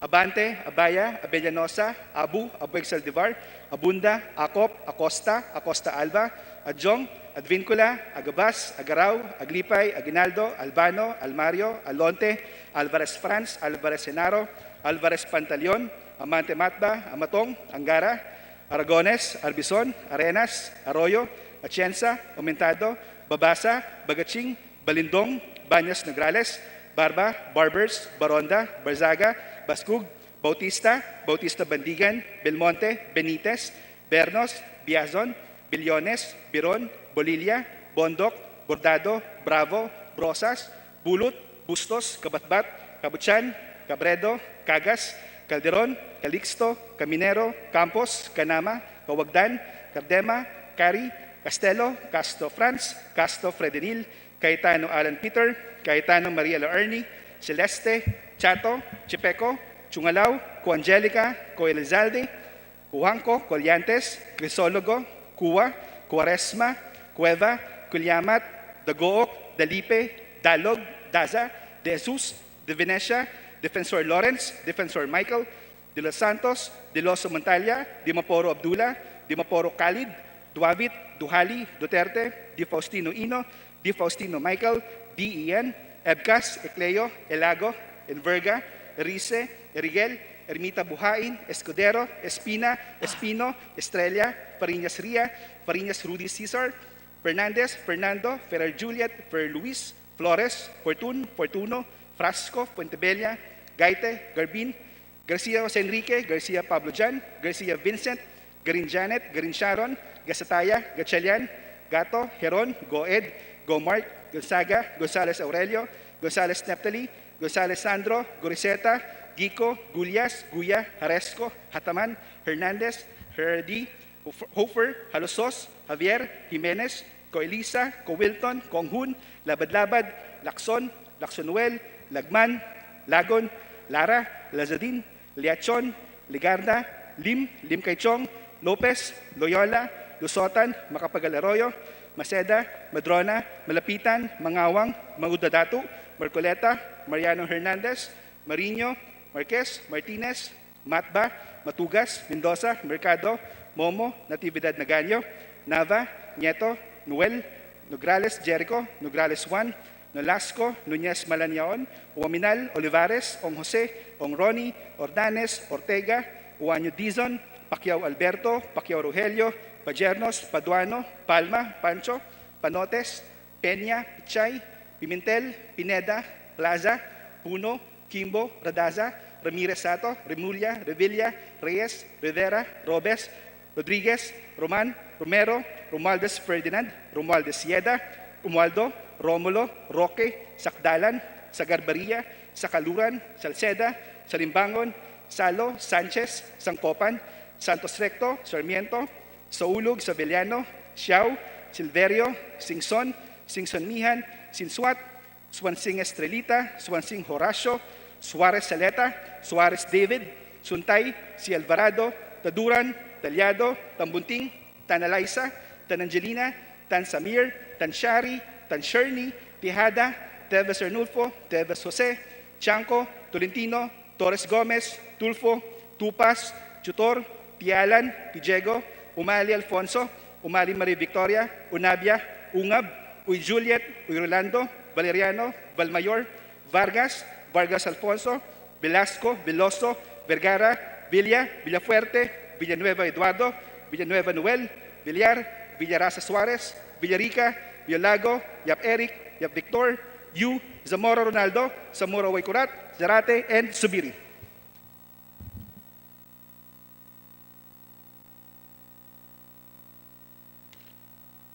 Second call of members for consideration and third reading of House Bill numbers 8886, 8887, 8888, 8889, 8890, 8891, 8892, and 8893.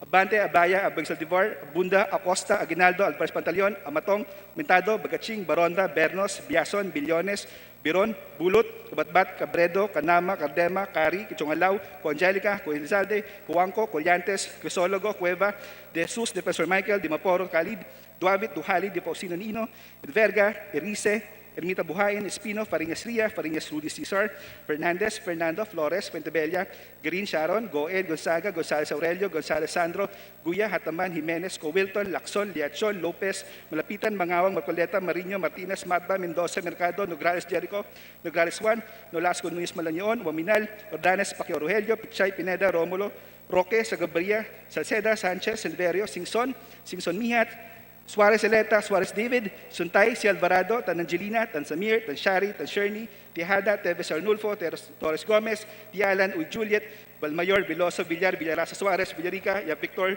UN Subiri.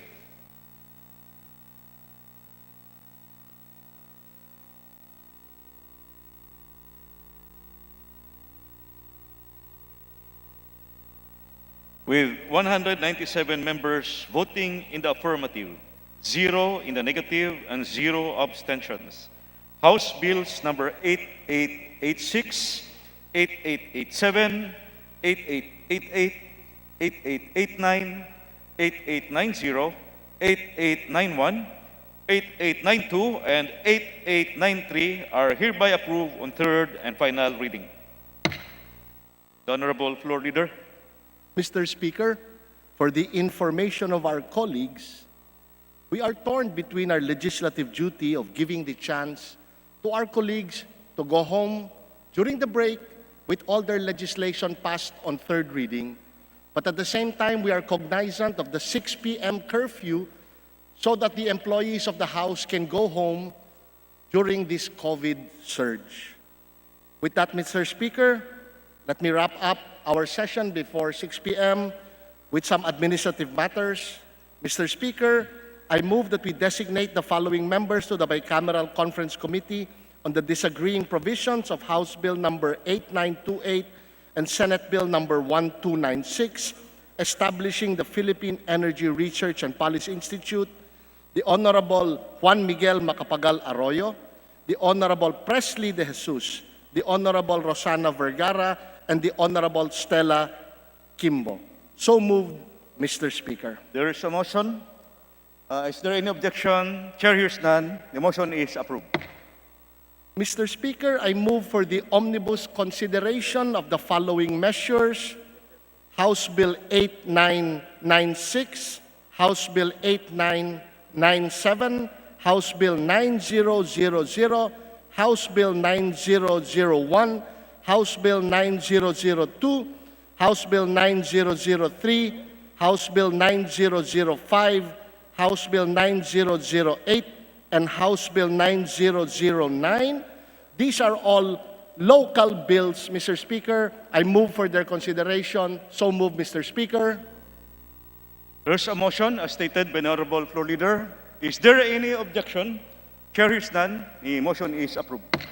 Mr. Speaker, I move that the explanatory notes of said measures serve as their sponsorship speeches. So move, Mr. Speaker. There's a motion to adopt as sponsorship speech the explanatory note of the aforesaid bills. There any objection? Chair hears none. Motion is approved. Mr. Speaker, there being none of our colleagues who wishes to interpolate these local measures, I move that we close the period of sponsorship and debate on those above-mentioned There is a measures. motion to close the sponsorship and debate. Is there any objection? Chair hears none. Motion is approved. Mr. Speaker, there being neither individual nor committee amendments to these measures, I move that we close the period of amendments on those measures. So move, Mr. Speaker. There is a motion to close the period of amendments. Is there any objection? Chair hears none. Motion is approved. Mr. Speaker, it's my honor to move for approval on second reading on House Bill 8996, 8997, 9000, 9001, 9002, 9003, 9005, 9008, and 9009. So move, Mr. Speaker. There is a motion to approve on second reading the bills mentioned by the Honorable Majority Floor Leader. Is there any objection? Those who are in favor, say aye. Aye. Those who are against, say nay. The ayes have it. The aforementioned bills, as mentioned by the Honorable Floor Leader, are approved on second reading. Mr. Speaker, to cap our session for today, I move that we recognize the Honorable Sara Elago from the Party List Kabataan for her very short privilege speech. So move, Mr. Speaker. The Honorable Sara Ilago is recognized for her privileged speech. Maraming salamat, Ginoong Speaker, sa pagkakataon at sa konsiderasyon sa kalusugan at kapakanan ng ating mga kapwa lingkod bayan. Nais lamang maipahayag at maibahagi ng representasyon na ito ang aming tindig ngayong ika-17 ng Marso, isang taon mula nang magpataw ng lockdown sa Pilipinas. Pangunahin lamang na nakaasa ang administrasyon sa malaganap na lockdown upang makontrol ang paglaganap ng coronavirus at ito ang isa sa pinakamatagal sa buong daigdig. Nananatiling kapos ang mga hakbang sa pangkalusugan at pangkabuhayan upang matiyak na makokontrol ang pandemya at malalabanan hindi lamang ang sakit, kundi lalo na ang gutom at kahirapan sa bansa. Matatandaang naitala rin ang unang kaso ng COVID-19 sa bansa mula sa isang kaso noong January 30 at ito rin ang araw kung kailan nagdeklara na ang World Health Organization na ang COVID-19 ay isang public health emergency of international concern.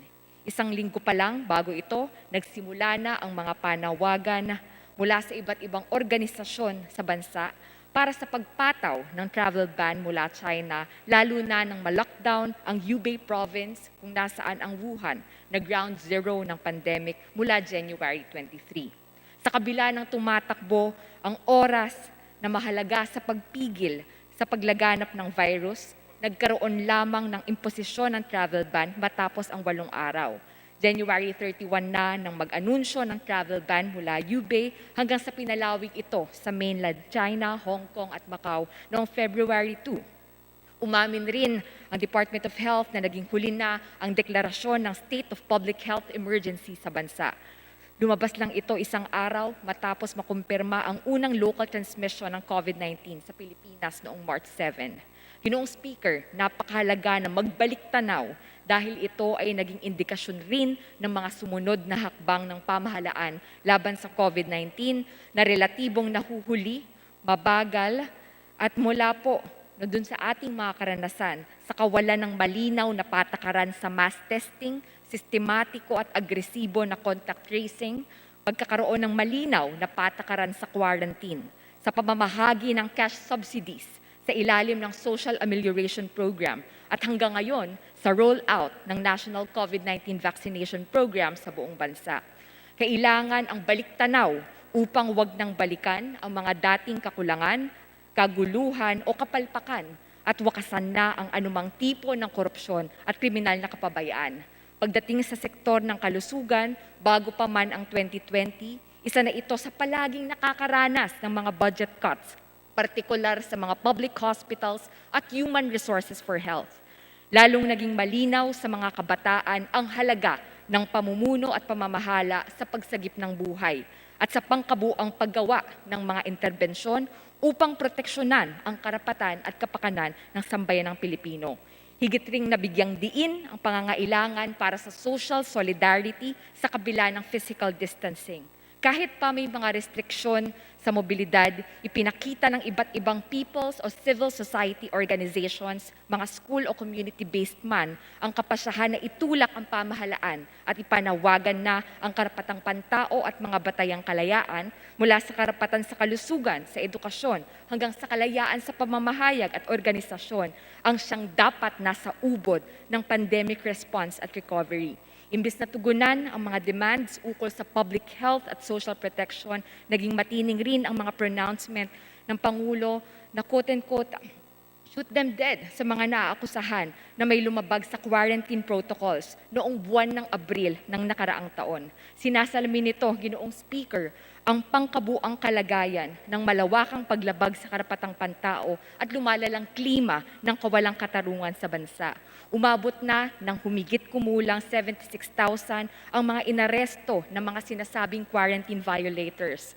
Maski ang mga relief workers ay nakaranas rin ng mga panggigipit at pagkakakulong tulad ng 10 na naglunsad ng feeding program na kalaunan ay binasura rin ang kaso dahil wala naman talagang batayan ang kanilang naging detention.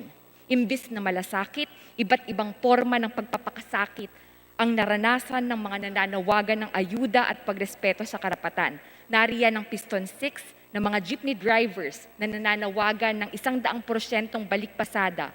Ang Pride 20 na lumalaban pa sa gender-based violence na parehong nakaranas ng marahas na dispersal o pagkakakulong ng ilang araw noong June 20. Matapos ang 6 na buwan, Ginoong Speaker, tuluyan ng binasura ng Manila prosecutor ang police complaint laban sa Pride 20. Ayon din sa ulat ng Human Rights Watch na nilabas ngayong January 2021, ang drug war killings sa taong 2020 ay tumaas ng higit 50% sa mga unang buwan ng pandemya. Kaya naman, dahil sa record ng pamamaslang at abuso sa Oplan Tokhang, walang kaparis ang paggundina at pagdismaya ng mga youth groups, people's organizations sa naipasang resolusyon ng Regional Law Enforcement Body ng Cordillera Administrative Region ukol sa Tokhang sa mga sinasabing left-leaning personalities, mula community leaders hanggang sa mga journalists. Hindi na rin bago ang mga so-called raids sa mga opisina o bahay ng mga aktivista o human rights defenders gamit ang factory ng search warrants na nagresulta sa pagkapaslang ng siyam sa Panay, siyam rin sa Timog Katagalugan at hindi na mabilang ng mga naaresto at sa kasalukuyan na nakakulong. Dagdag pa sa sumisikip na malayang espasyo ng diskurso at partisipasyon ang mga banta sa academic freedom tulad na lamang ng unilateral abrogation ng UPD&D Accord at nakapapahamak na red baiting mismo sa mga 38 na educational institutions. Kaya naman, Ginoong Speaker, ang mga kabataan ay patuloy na nananawagan na tayo ay umayon sa solusyong medikal. Isang taon na ang lumipas, ngunit hindi pa rin ang nagbabagong ito. Hindi pa rin ito nagbabago dahil higit na kinakailangan na paunlarin at pagsikapan natin ang pagbatay sa agham, ang pagbatay sa katotohanan, ang pagbatay sa facts sa lahat ng mga susunod pang desisyon ng Duterte administration, ng kapulungan na ito, at lahat ng mga nakakaapekto sa pagsasagip ng buhay at pagtitiyak ng kapakanan ng sambayan ng Pilipino. Dagdag po sa ating mga panawagan, mula sa libre at ligtas na pagbabakuna, ang 10,000 na wage subsidies, ang 15,000 agricultural production subsidy, at ang ligtas na muling pagbubukas ng mga paaralan. Muli, maraming salamat, Ginoong Speaker. Patuloy na magbabantay ang kabataan hanggat sa sama-sama natin na paghilom at sama-samang pagbangon mula sa pandemya. Maraming salamat. The Honorable Floor Leader. Speaker, I move that the speech of the Honorable Sara Elago be referred to the Committee on Rules for its appropriate action. So move. There's a motion to refer the privileged speech of the Honorable Sara Elago to the Committee on Rules. Is there any objection? Chair hears none. Motion is approved. Mr. Speaker, I move that all bills approved on third reading be transmitted to the Senate for their immediate action. So move. There's a motion to transmit all bills approved on third reading be transmitted to the Senate. Take note, Secgen. Is there any objection? Chair hears none. Motion is approved. Mr. Speaker, I move that we begin consideration of a local House Bill 8961 entitled An Act Declaring the Municipality of Dolores, Province of Quezon, a tourism destination and appropriating funds therefore, and for that purpose, recognize the sponsor, the Honorable Noy Defensor. So moved, Mr. Speaker. The Honorable Defensor is recognized. Thank you, Mr. Speaker. Mr. Speaker, I move that the explanatory note of House Bill number 8961 be adopted as the sponsorship speech for the said bill. Mr. Speaker, there being none of our colleagues who wishes to interpolate regarding the measure, I move that we close the period of sponsorship on House Bill 8961. So move, Mr. Speaker. There's a motion to close period of sponsorship and debate. Is there any objection? Chair hears none. Motion is approved. Mr. Speaker, I move that we open the period of amendments for House Bill 8961. So move, Mr. Speaker. There's a motion to open the period of amendments. Is there any objection? There's no objection. Motion is approved. Mr. Speaker, for committee amendments, I move that we recognize the esteemed lady from the Committee on Rules, the Honorable Nina Taduran. So move, Mr. Speaker. The Honorable Taduran is recognized. Please proceed, Madam. Thank you, Mr. Speaker. And I would like to introduce an individual amendment, which will now read as follows. An act declaring the municipality of Dolores, province of Quezon, as a center of health and wellness and a tourist destination, and appropriating funds therefore. What is the pleasure of the sponsor? We accept the proposed amendment, Mr. Speaker. The amendment is accepted. What is the pleasure of the floor leader, Your Honor? Mr. Speaker, we move that the amendment be carried. So move, Mr. Speaker. There's a motion to accept the amendment. Is there any objection? Chair hears none. Amendment is approved. Mr. Speaker, we move for the approval on second reading of House Bill number 8961. So move, Mr. Speaker. There's a motion to approve on second reading House Bill number 8961. Is there any objection? Those who are in favor, say aye. Aye. Those who are against, say nay. The ayes have it. House Bill 8961 is approved on second reading. Aye. One more, Speaker. All right. Please proceed, Your Honor, the Majority Floor Leader. Mr. Speaker, I move that we take up additional reference of business and direct the Secretary General to read the title of said measures/resolutions, etc. So move. The Secretary General is hereby directed to read the additional reference of business. Additional reference of business message from the Senate, message dated March 15, 2021, informing the House that on March 15, 2021, the Senate approved the Conference Committee reports of the Bicameral Conference Committee on the disagreeing provisions of Senate Bill number 1513 and House Bill number 4466 and Senate Bill 1563 and House Bill number 8261. To the Committee on Rules. Committee report number 876 of the Committees on Government Reorganization, Transportation, and Appropriations on House Bill number 9030. To the Committee on Rules.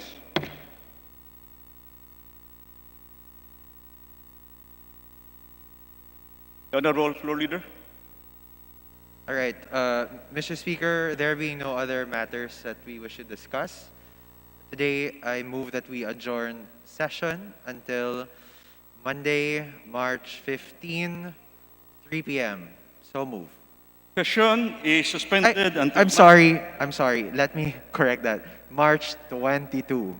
Session is suspended until Monday, March 22, 3 o'clock in the afternoon. Adjourn? Motion to adjourn. Is there any second? Duly seconded. Is there any objection? Chair hears none. The session is adjourned until Monday, 22 March at 3 o'clock in the afternoon.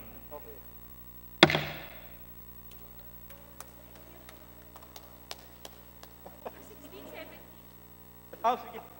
Ito na lang ako. Rimpi.